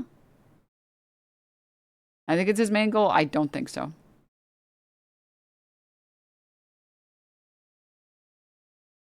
Similarity is more important than I don't think politics that. being I the don't same. think that. Okay, so your it's bare politics are the same minimum. as Vaush. No, I don't think that. I just think that it's bare minimum as an interlocutor who says their priority is Palestinian liberation. I think it's bare. I think not adhering to a bare minimum of not being an edgy, edgelord asshole who uses language that offends and amplifies Nazis. The fact that you want that. Who does it It needs to see. It offended me to see you say. That offends you, just as I No, offended some random Zionist Jew. You care more about being an edgy boy. You are Vaush. Plenty of your Vaush argument without here. this I'm whole- offended. I'm offended. Okay. No, I think no, the it's argument goes deeper into the actual practical utility of the way you act online, where more people would take you seriously if you didn't troll. And you know you like, I mean, you joke around, right? But you troll. You know that, right? I think what's much more important. More important is isn't the different than politics. also important. What's much more important is that FD Signifier's politics are exactly the same as Vaush. FD, is that true? No. Okay, where do you differ politically from Vaush? Like in your end goals, in your like in what you think should be done right now, where do you differ? I don't know enough about Vaush's politics to say exactly. Okay, well, he I thinks didn't that we spend should years. vote for I didn't Democratic spend Party years and watching Cheers. Vaush's videos and reacting to him to ironically glean. Like a long video about Vaush. No, He made like a really long video called Breaking Bread about Vaush. no, it was not about Vaush. It was It was about shit like this. You don't even watch me. The vast majority of them. Yeah, of course I don't. You make videos like about wrestling and like Yeah, care culture about video. that. Why I make pop culture videos. I am not an expert on the history of the conflict between Israel and Palestine and the genocide and the Nakba and all that. I'm not an expert on all that. I don't know a lot of things. You know, you're a history guy, right? That's your master's in history. I don't think you need to know about history, not saying them constantly as you do. Let me finish. I have a different background that lends itself to a different type of content. And you have a different background that lends itself to a different type of content. We both, I believe, have the same political goals. But I know enough to not just walk around being a shitty edgelord for the sake of my own masturbatory desire to be the edgiest boy on the online left. That's what it comes down to. I think most people, and I've heard people say this, most people respect the value of some of your essays and how they've gotten into these topics. But everybody thinks you're a gross weirdo. And it's not just because of how you behave, it's because of how you behave when you're critiqued on your behavior. And this is a perfect example. It's not even like I can't get you to just acknowledge, hey, maybe I shouldn't, like, if not just for the fact that this non-debate if not just with the fact that this conversation could have been about more material issues. It can be. But I've been trying to push them to that, but you're talking about how under the context, you've been trying to push them to that under the context of defending your use of Zog. Yeah, like, and that's the bottom line. What's wrong with using the word Zog? Explain. You have not explained. You just said it's insulting, it's offensive to who? Oh my God, your hair is worse than mine. I'm so sorry, man. Well, I mean, you understand the failings of the interpretation of Israel controlling America, right? You don't agree with that. It's not important. It doesn't matter if I understand it. It's seriously not important. In the same way that I understand that Nazism is bad, but Nazism is also not a serious present-day political. Imagine if I was look at you, your lip is quivering. Like, what's my limbus quivering mean? I have Tourette's. I'm sorry. So you're like Ethan Klein. You're using Tourette's as but I'm not on drugs, so it's not as obvious. Tourette's makes me say Zog. Right, like no, that's not what I mean. Like I know. You have full capacity to not say these things. Like you could have called me the N-word and said, "Oh, it's my Tourette's," and maybe you got away with that shit. No, I never said I had Tourette's before until now. But it's irrelevant. It doesn't really manifest in it makes my face twitch every now and again. It's not that big of a deal. Wait, do you actually have Tourette's? Yes, but it's irrelevant. You should have never stood in front of me, George. This was not the move you should have made. So I went to. So you went off there. You should have watched my Beyonce video. What do you mean bad? How was me responding to you bad faith for one? Like my videos responding to you. Would you say the arguments that I made in response to you were bad faith? Like they were not. You know what I'm gonna do? You know what I'm gonna do? You know what I'm gonna do? You can just respond to what I said there. I'm gonna continue to not respond to your bad faith nonsense. So you can't just say what I'm saying is bad faith. I can't. What you gonna do about it? Because George, you can make a video. I directly responded to the content and call me the N-word in it. Get your, this is just your excuse to avoid responding to me. Look, here's what you said, right? No. Here's what you said in my comments. I'll respond on my platform, on my terms. So you have me right here. I don't give a shit about you, though. Because there are dog whistles in I let you in here because deep down I was like, you know what? I'm pretty sure this motherfucker's a paper tiger.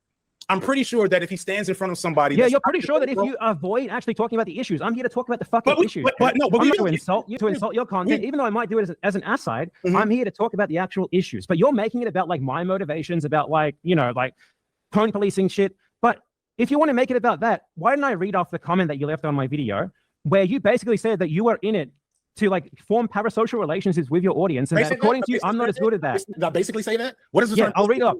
I'll read it off. I would like to read it. Can I read it? Here's what you said. YouTube rewards YouTube people who present a part to an audience. People don't watch me because I'm the smartest, most principled leftist. People don't watch my long videos about obscure rappers they've never heard of because they care that much about the topic. They watch me because they're invested in my perspective. They want to know what I'm thinking about almost anything. This is also why I don't talk about things I'm not super knowledgeable about in my content. They watch me because I'm entertaining. I'm an entertainer. So are you. We all are. I learned this from you before I even started seriously making videos. So you see, my philosophy is the complete opposite of that. I don't want people to like it's me. It's not though, and that's the funny thing. It not. I think I make videos that stand up on their own merits, and anyone should be able to watch them, irrespective of who I am as a person, and see the value in them. I'd like to think that you think that about your content as well, but after reading that, I'm not exactly so sure, because you seem to have been making an argument that people watch you just because they like you, rather than because they think you're actually making like good videos. Unlike you, I have an accurate assessment of. Well, no, actually, I have an accurate assessment of where we are. I have an accurate assessment. Let me rephrase that. I have an honest. Mine is the most accurate. Unlike you, I have an honest assessment of the online left and my place in it. You like to mythologize that you're some type of truth teller, that you're some type of rebel or renegade figure within the online left, and that's why people don't like you and don't want to talk to you. But everybody, it's absolutely true. Etc. That's why people don't respond to my actual points like you don't. It's because your actual points are not good, and I don't have to respond to your bad faith points. Oh, so this is the thing, right? You're proving what I say about people like you who respond to me, right? You just immediately discard what I say, my actual arguments in response to you. I made like a 30-minute video responding to you. There was sexism, right? I responded to your points. I showed evidence for my arguments against you, and your response to that is to just say, I don't have to respond to it. It's bad faith, whatever. So you are literally making my point for me. You're harping on your idea that like I have bad optics or whatever to avoid talking about my actual material points, the actual refutations of your arguments. You just did it right there. Help me from the point I was trying to make. Where are we going? We're talking about the comment I left.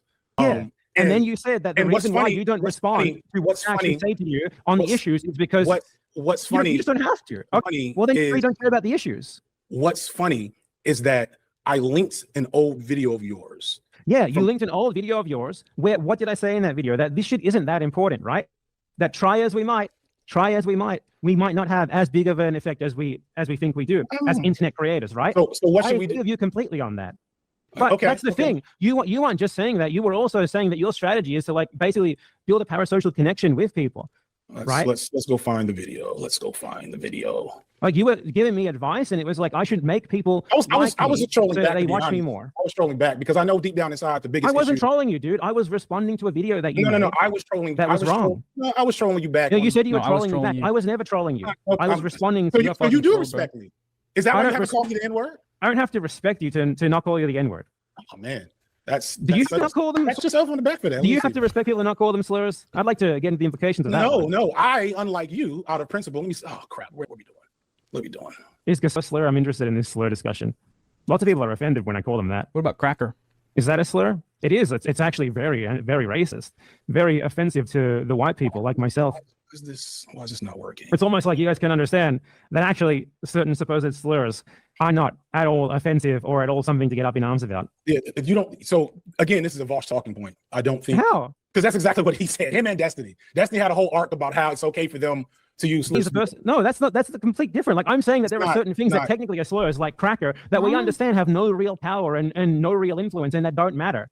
And calling someone like a goy or a zog or whatever in a joking way is exactly the same as that. Like, you know, Jewish, like anti-Semitism right now is approaching the level of fucking like anti-white racism, right? And so when you're using these terms that are supposedly offensive to Jews, who gives a fuck? Honestly. And we're talking about things that like this is also specifically like a word like goy, for example. This is a slur that Jews use against non-Jews. So it doesn't even really apply. And zog means Zionist occupied government, right? That's not a slur. That's a fucking abbreviation for a term. How on earth is that a slur? Like I'll give you that I probably should have thought a bit about calling him a slave. But apart from that, the zog part isn't offensive at all.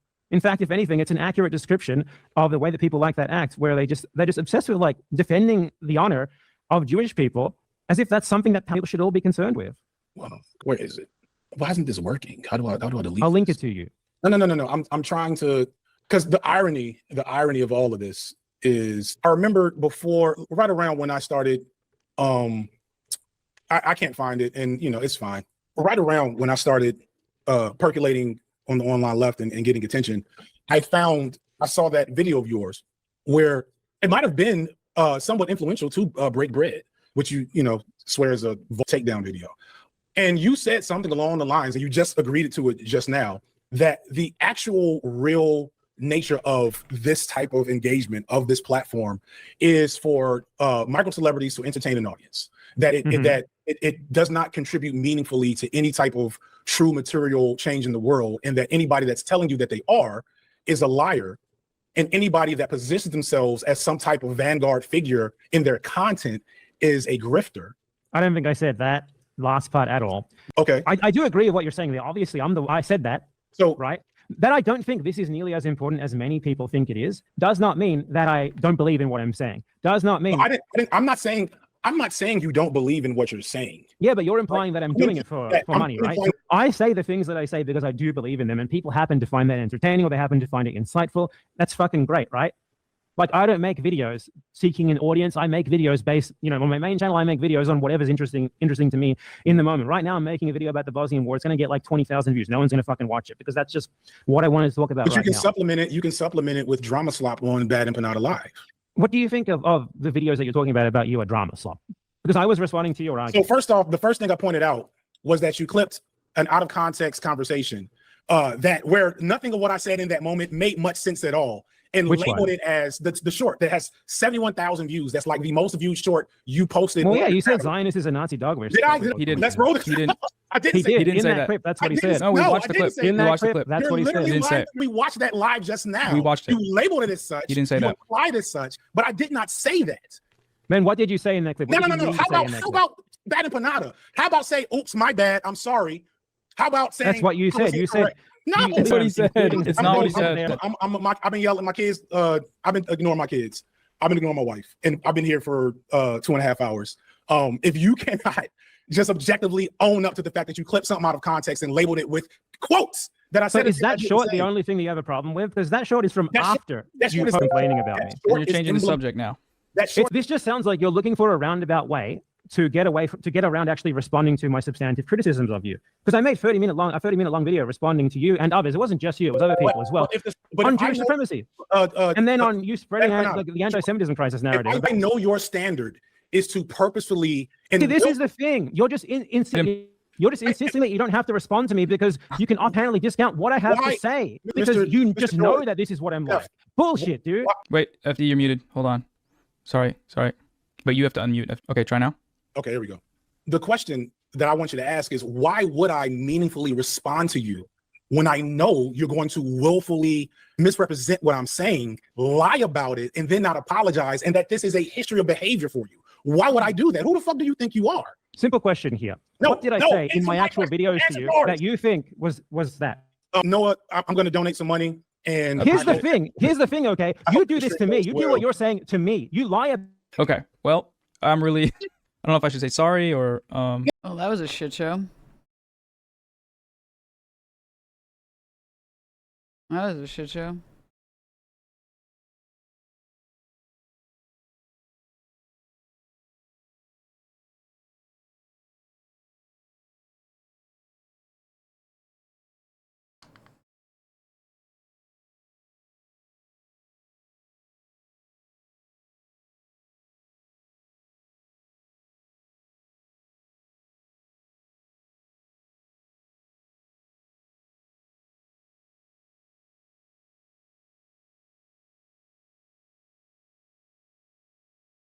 Can I ask a question? Okay.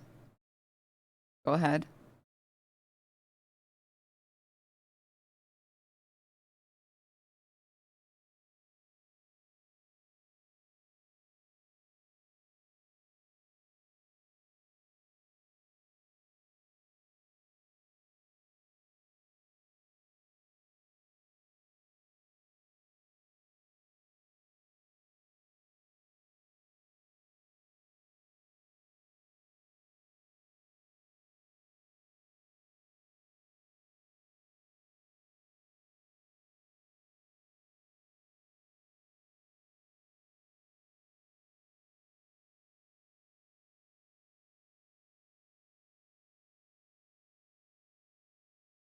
Chat, help me out. Who are these people?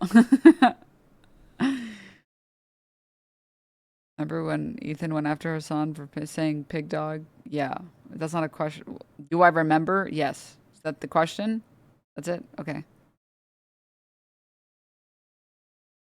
Yeah, I mean, I don't have anything else to say that I haven't already said about this video.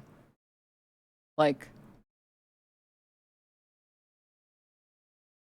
guys, I don't know what the fuck this dollar bill is. I just know it from this video. Okay, I don't know what anything is. I just know it from this video.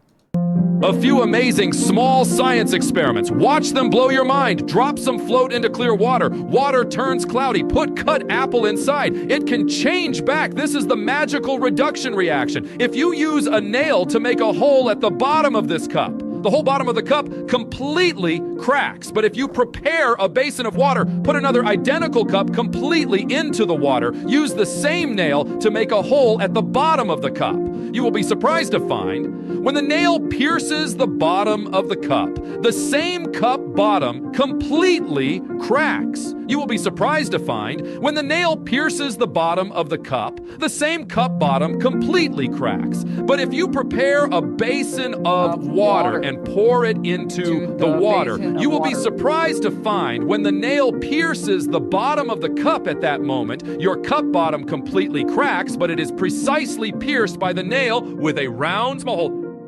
To a hollow ring, simulate rocket launch, just need one matchstick, wrap the match head and stick together in foil, pinch the top and ignite to launch. Isn't it amazing? Isn't it amazing? Yeah, I don't know what the fuck Fiveish is, dude. I made this VTuber model the day that I saw this, so like probably 2 years ago I made this model. Okay? I don't know what the fuck Fiveish is. I'm sorry. I don't want to know. And I don't want to know. So don't show me. I don't want to know. I don't want to know. Please look into it. No. I don't know and I don't want to know.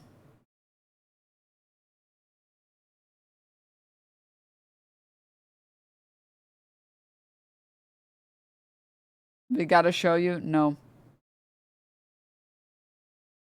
Anyways. As far as that debate goes, I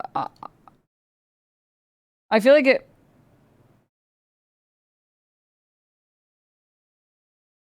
First of all, I don't think anyone wants to change their mind, so I don't even know why I'm sharing my opinion. But second, I feel like in general, we shouldn't use the word Zog slave, because it's just like putting off normies, because it's just 4chan speak. And personally, I think if there's like one liberal that we can move to the left by not using that term, I think that that's a worthwhile venture. I don't really think that it's offensive. I don't really think that it matters. I don't think. I think Zog or like Goy or whatever is as offensive as like Gusano is. All right, like I just don't think that it's offensive. I don't think like the way that it is used. I really don't think that we need to treat it like it's like this slur or something. But we shouldn't use it because it's not effective strategy for moving people further left. That's it. That's the entire thing. I think talking about it being offensive is a waste of time. I think talking about what someone's motivations are is a waste of time. I think being like, you're just like Vaush, you're just like C. Samstony, you're just like, I think that's a fucking waste of time. I just don't think, I think that that's just, I think that it's very simple. And I don't think you need to make any other arguments.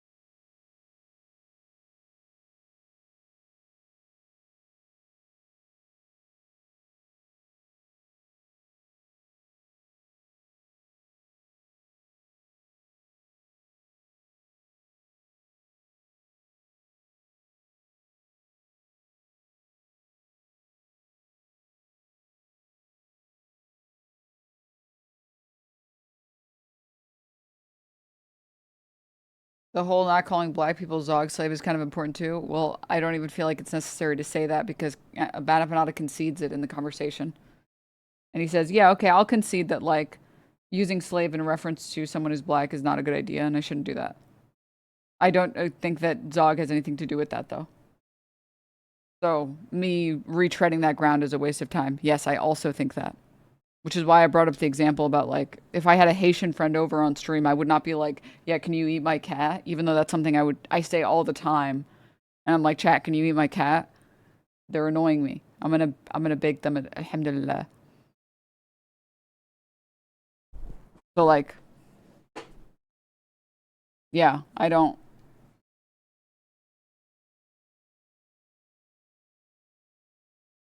He didn't concede on anything? He does. I don't know why we're saying that. He does at the end.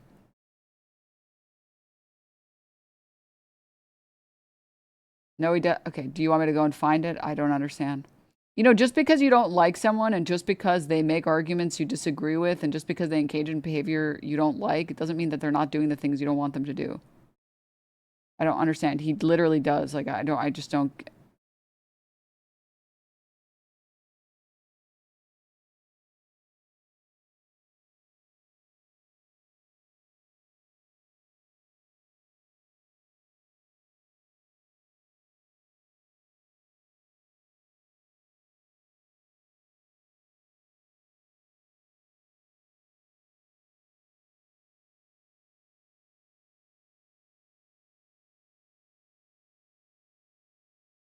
He literally does right here.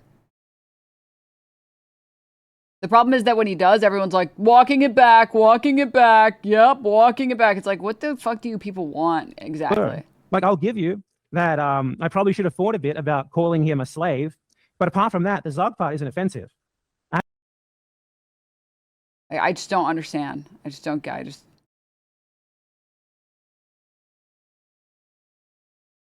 at all. In fact, if anything, it's an accurate description of the way that people like that act, where they're just obsessed with like defending the honor of Jewish people as if that's something that people should all be concerned with. Well, where is it? Why isn't this working? How do I? That was the whole thing.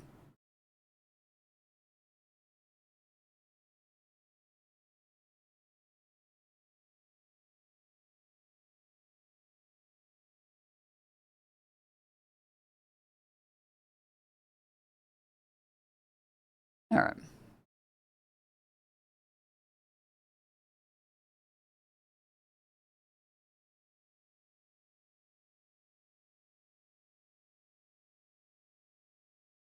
But yeah. I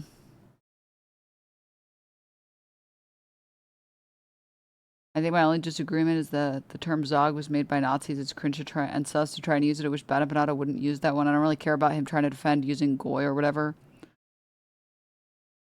Listen, chat. You guys already know my position on all these things. I don't even touch them with like a 10-foot pole because I just don't feel like dealing with like all of the backlash. That's the reason I don't touch any of these terms. It's just a waste of time to even try and pretend to use them. But like I have seen memes on my timeline, and it's like a wall of Funko Pops, and it'll be like the caption like sorry, I'm like blanking. It'll be like classic Goy slop or whatever. It's like, is that a slur? Is that a slur? You can't say that. You can't call that a slur. You can't say that that's a slur. You can't say any of those terms. Like that sounds, I don't know.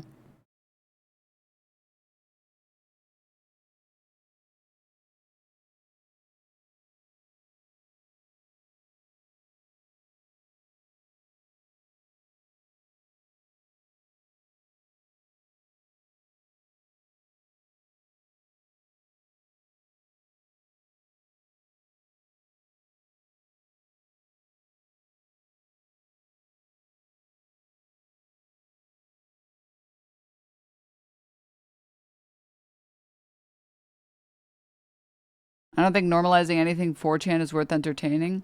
Then we wouldn't have Pepe the Frog.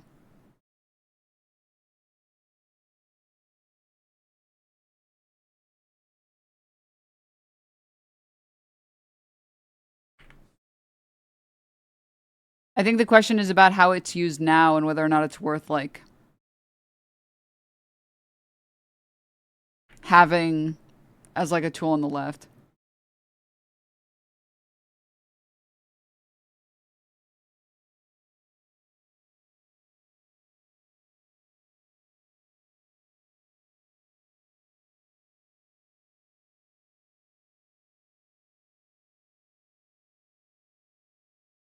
Pepe was a great appropriation, right?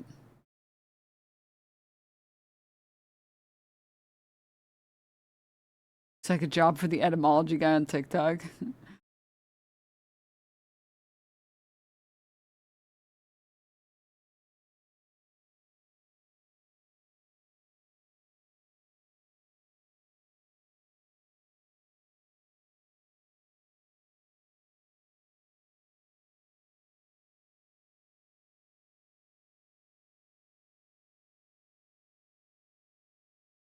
I think the question is whether or not they're actually harmful today. Right? And whether or not they're used in a way that's actually harmful today. Like, green text is like a 4chan thing, right? Doesn't mean you should never use green text.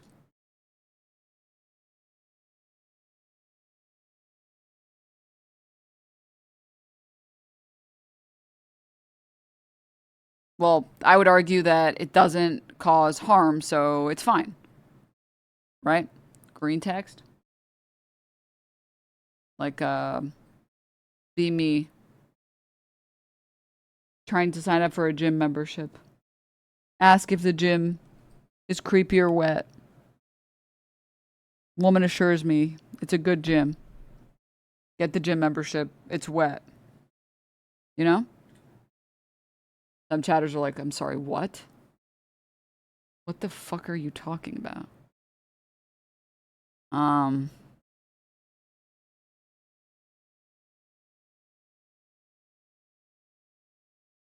Anything from 4chan shouldn't be used, hot take.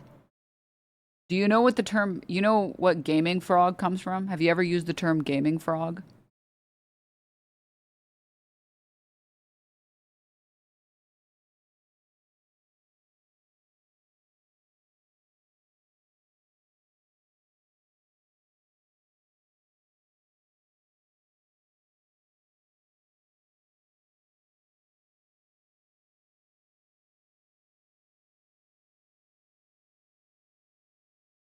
The chatter, AB the lowlife. Do you think people should be allowed to say gaming frog? Or politics frog?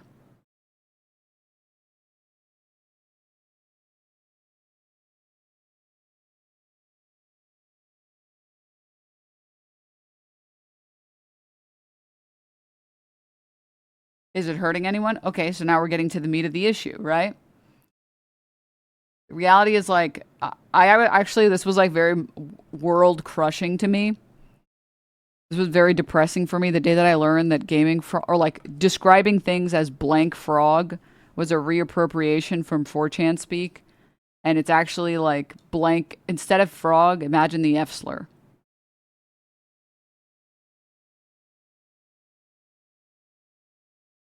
Uh-huh. Uh-huh.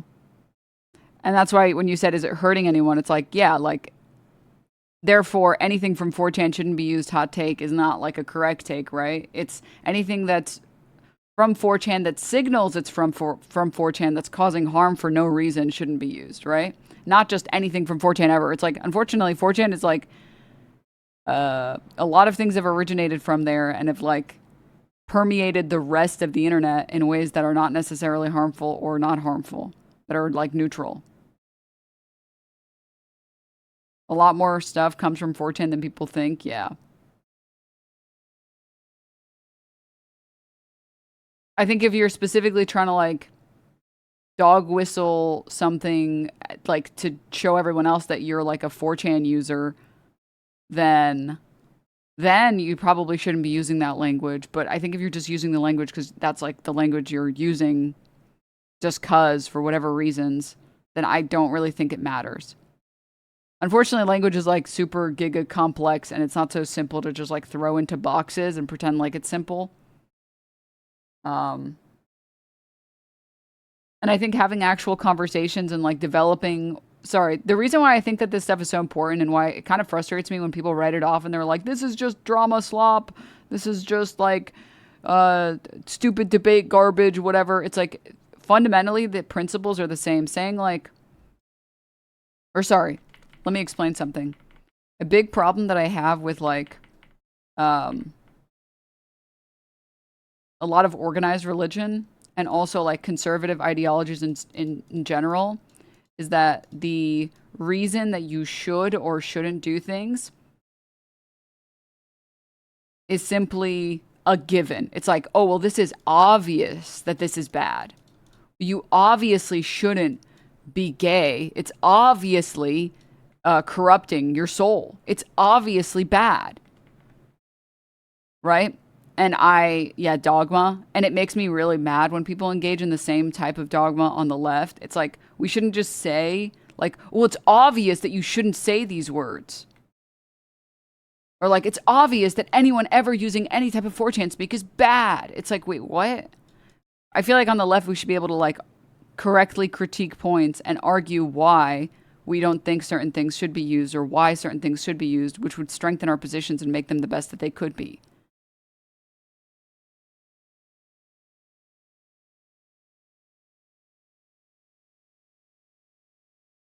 It's very anti-intellectualism. Exactly.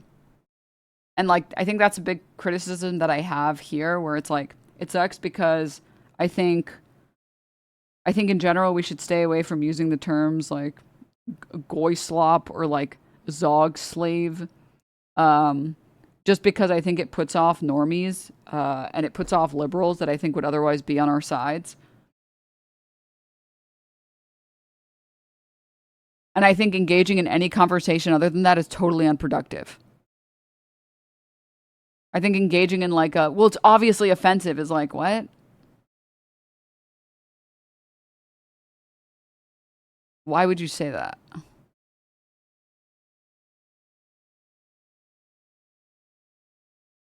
And I think we can all, as like leftists, do better at like correctly critiquing points and more accurately critiquing points.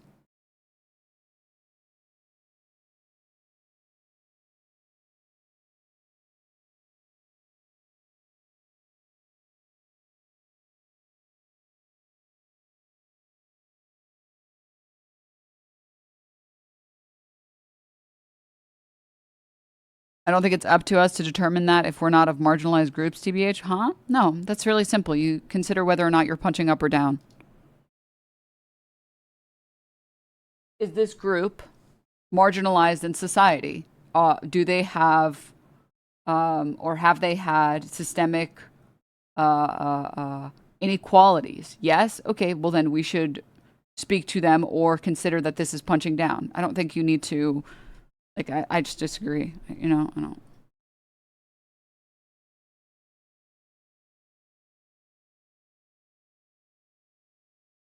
Like, I'm not going to lie, Chad. I've had conversations with leftists where they told me I should stop using the word idiot. And they said that it's offensive, and they were not joking.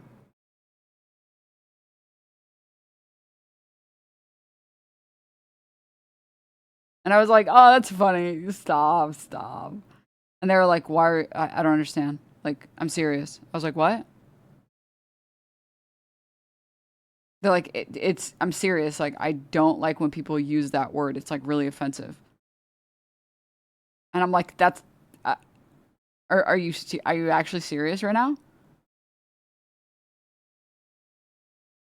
Like, I think saying like, well, we should let the people who get called that word decide is like, that's fucking stupid. We can decide whether or not the words are bad based on whether or not we're actually punching down and whether or not the words are actually causing harm. I do think that like opening dialogue is in general like pretty useful because, you know, if you have a bigger sample size, it's probably pretty useful, but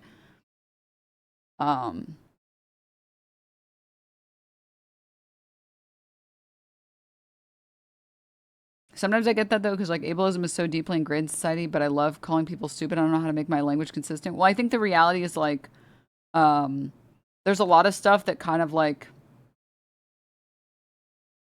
moving the needle on those things is going to be too hard. So for example, back in my like early hyper woke left feminist days, I genuinely had the delusion that we can get people to stop calling women pussy, or like get people to stop calling men pussies for not wanting to do something.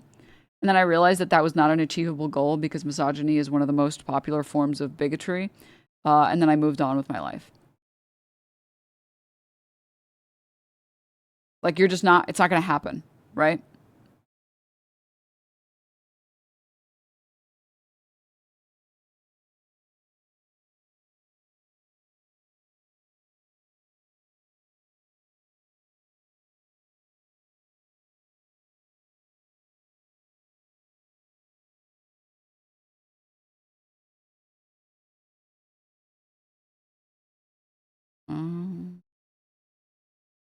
The idiot discourse is why the etymology guy is under fire right now. I just remembered. Dude, I saw that video on my TikTok. I was like, I saw the comments. I was like, next video.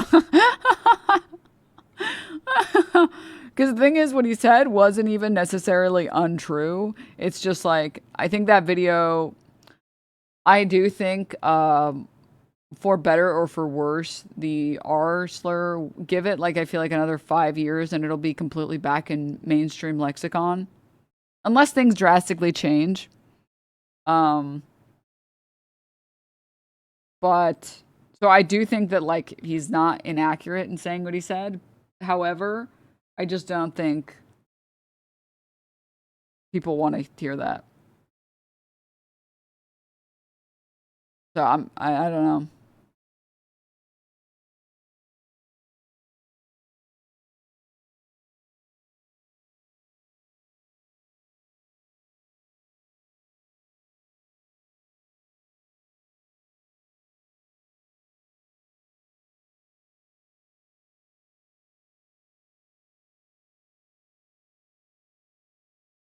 Anyways, off that topic. Thank you guys for reminding me why we don't do debate review. I forgot that when you criticize delivery, everyone assumes that you don't like you are the most evil person alive, and you think that everyone's favorite person is wrong, and etc. etc.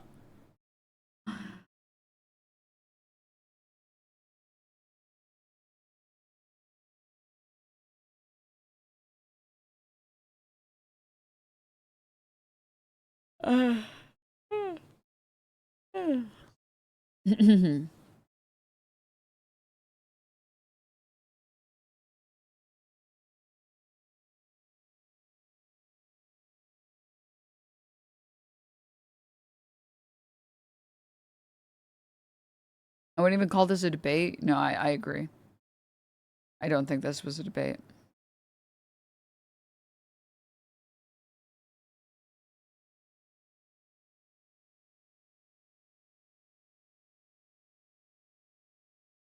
Yeah, I just...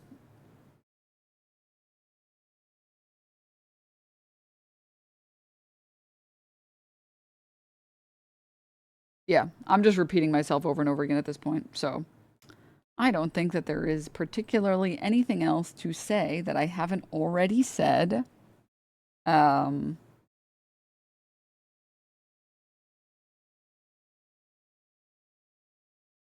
like... Actually, you know what's a great example? You guys ever root for a team? Anyone here into sports? You ever root for a team and then your goat is like kind of washed?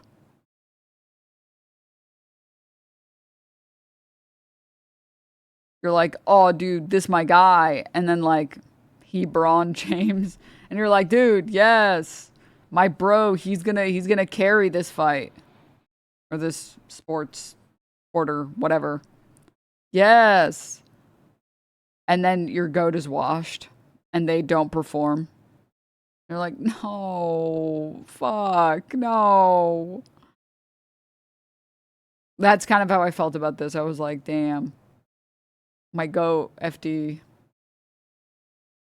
That was a pretty lackluster performance. He's still my goat. He's still my goat. Even if that performance left me wanting. But, you know.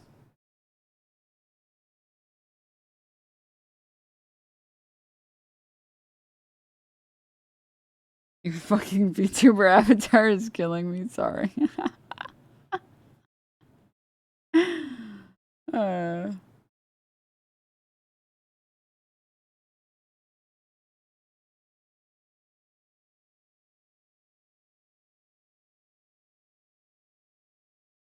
FD will see this, Denims. None of these people ever engage with me. Okay, sorry. I almost said something I shouldn't have said. I shouldn't say.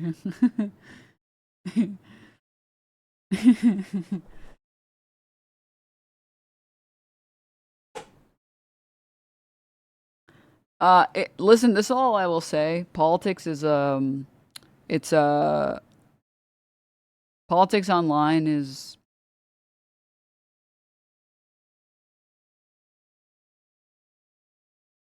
It's a boys' table.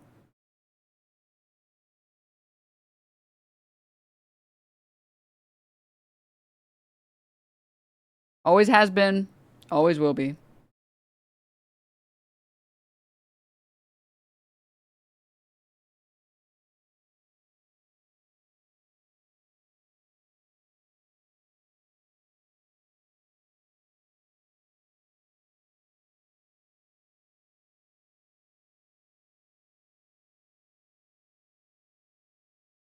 Time for the male VTuber rebrand. Exactly.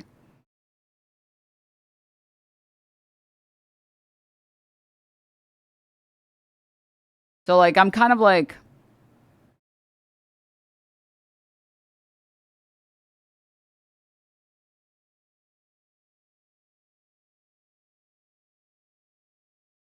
I'm very, like, over engaging with a lot of...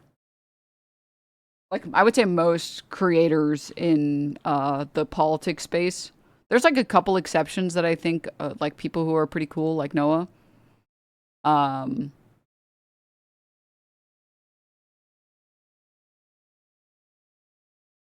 But yeah, I just don't.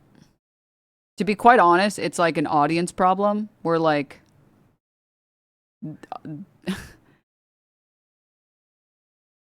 all of the times where I have engaged, it's like all I get is like a wave of sexism. So I don't engage. I don't engage.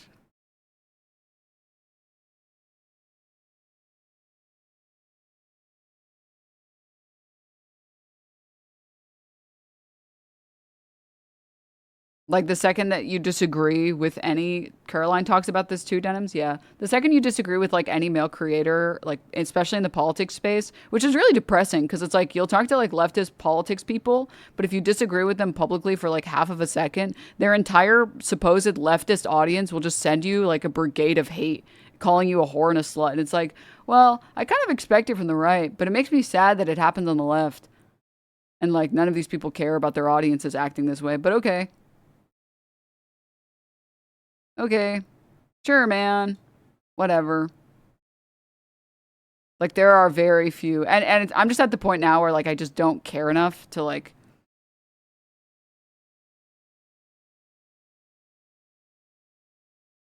go out of my way on any of this stuff. This is why I watch Denims and Caroline, because the men are better in these audiences. I will also agree with that. I do also agree with that.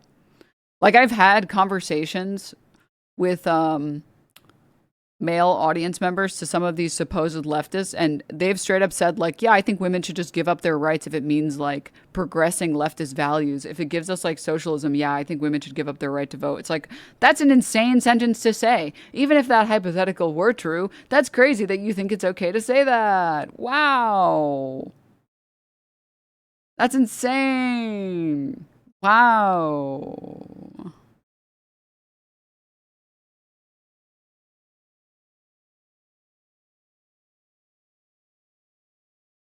How the fuck is that supposed to work anyways? Well, it was just a hypothetical. Denims has a league of lesbian defenders. True. True. I think it's just that like most of the time defending women doesn't have any like actual gain to a lot of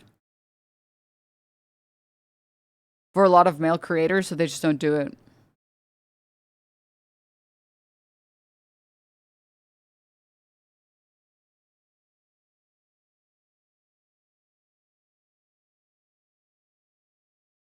It's often very lose-lose for them. Well, yeah, it's because they just get called like a simp. So it's like, oh, okay.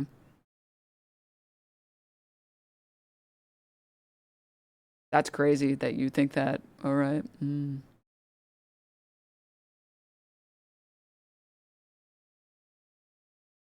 So yeah, I don't particularly. I will say there are a couple of people, like I said, that I have had the. And also I will say like a lot of the sexism on the left is very like, it's weirdly very like ninja coded. You know, like the ninja, like I'm never in a room with a woman because I don't want anything to happen type of shit. It's like, well, I don't hate women or anything. I just, I shouldn't be around women and I don't want to be associated with women. And I don't want like women to make false accusations about me. And I don't want women to try and seduce me. And I don't want, it's like, that's crazy. That's insane. That's so great that you really treat women like people. Wow. And there's been like only like, I think I can count on one hand the number of male creators that have reached out to me and actually have been very nice, that are dope as hell. And everybody else, I'm just like, okay, well, whatever. That's fine. That's fine. There's a reason that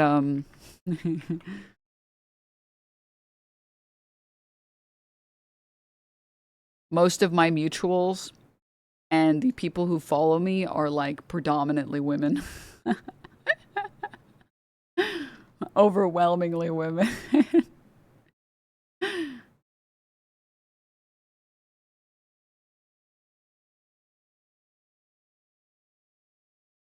Have you thought about making your camera smaller? Oh, Christ.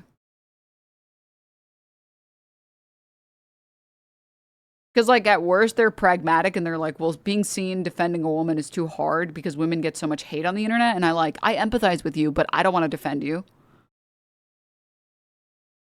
Which is like, like blue blob emoji. What the fuck do you want me to do with that information? Shove it up my ass? Why don't you shove it up yours, dickhead? And at, like, the worst, it's like, yeah, I just don't think it's good to associate. Because, like, you know, who can say which woman you can trust? It's like, okay. Okay. Wow. Worms. Wormy, did you just bully him off of his chair? Yes. Women in STEM fields. Or sorry, women in male-dominated fields. I was also turned into a woman by watching Denims, and it'll happen to you.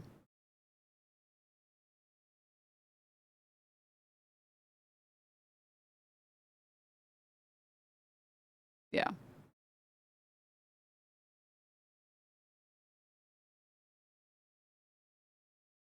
But I might just be like a little like, what's the term? Jaded is all.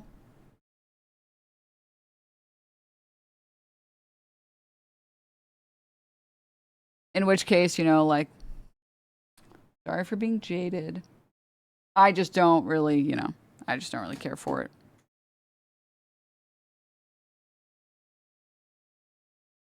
Like, one thing I will say, it's actually insane to me that people think that, like, Candace Owens is dumb. Like, that is misogyny. Candace Owens is the only, like, conservative pundit that stayed relevant in the past decade, and it's not because she's fucking dumb. It's because she actually knows what the fuck she's doing. She's very deliberate. She's just evil. She's just evil. But people look at her and they're like, yeah, like, whatever. She's not even smart. It's like, oh my God, dude. You look at Tim Pool. Look at Steven Crowder. Look at Ben Shapiro. Do you really think, like, you really don't think that, like, she has made active decisions about how to rebrand her content and her channel to maintain relevance? That was all very much so an active effort.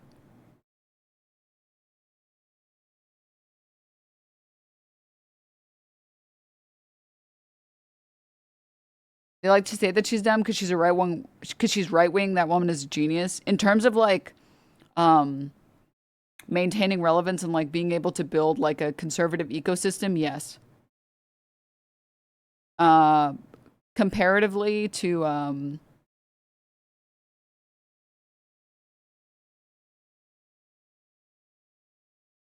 like, who's, like, I'm trying to think of, like, a conservative that had a lot of pull.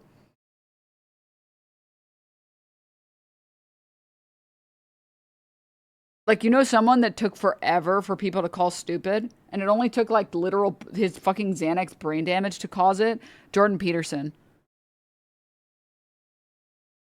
Like, I cannot believe the number of people that were like, no, I mean, Jordan Peterson, like, he knows what he's talking, like, he's a formidable foe, like, he's actually pretty smart. It's like, no, he's not. What?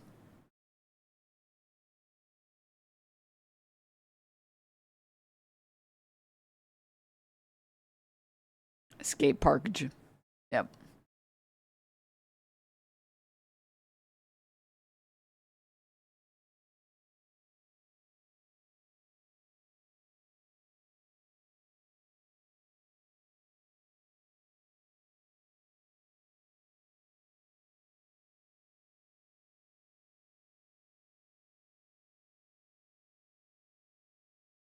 But anyways.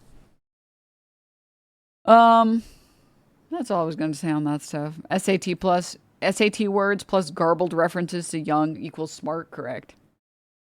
Correct.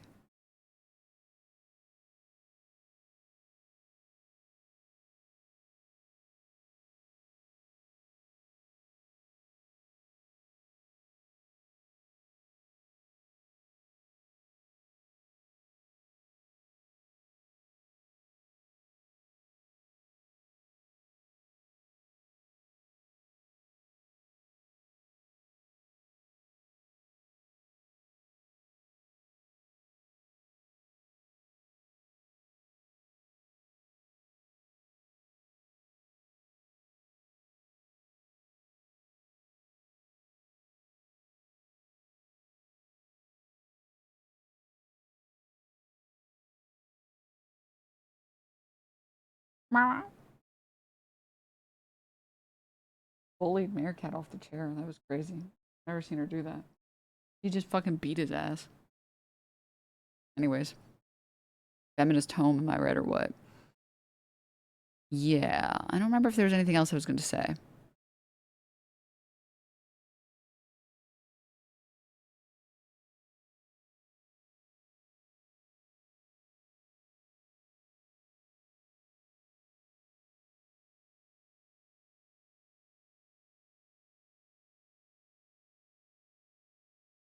Oh, the last thing I was going to say, just to wrap up this point, is that, like, I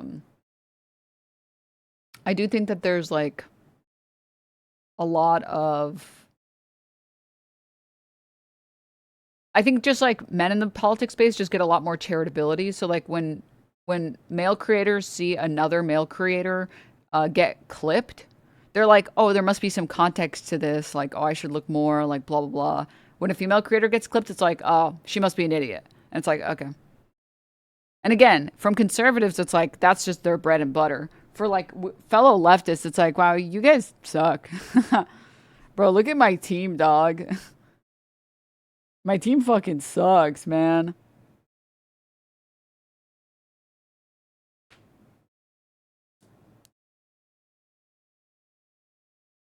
The Fiveish avatar is diabolical.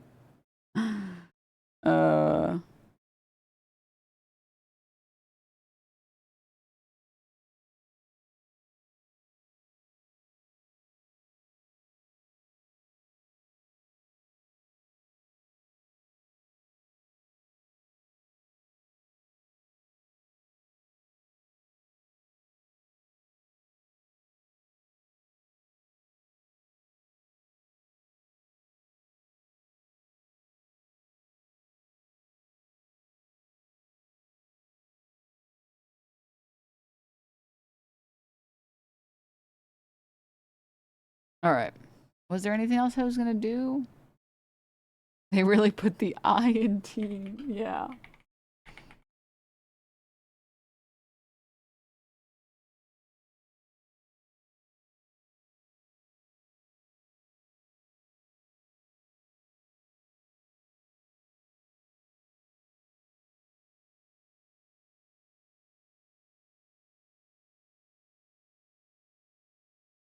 Gaming? Hell no. Chat, I'm so exhausted. I don't know what's wrong with me, but I've been so, like, lethargic.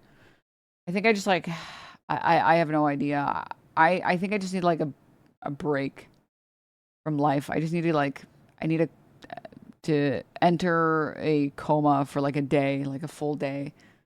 I'm so fucking beat. I've been so sleepy lately and tired, and I've had, like, a headache for the past, like, 2 or 3 days. I don't know why. Anyways, that was entertaining as hell, though. That was funny as fuck. I'm glad we saved this for the alt stream, honestly, because if I did this on mainstream, I think I would have lost my marbles. So I'm gonna head off. Please have a great rest of your day, everybody. I'm gonna see you guys on Thursday. Stay hydrated. Tell your homies you love them, and I will see you guys on Thursday, everybody. Okay? Bye, guys. Bye.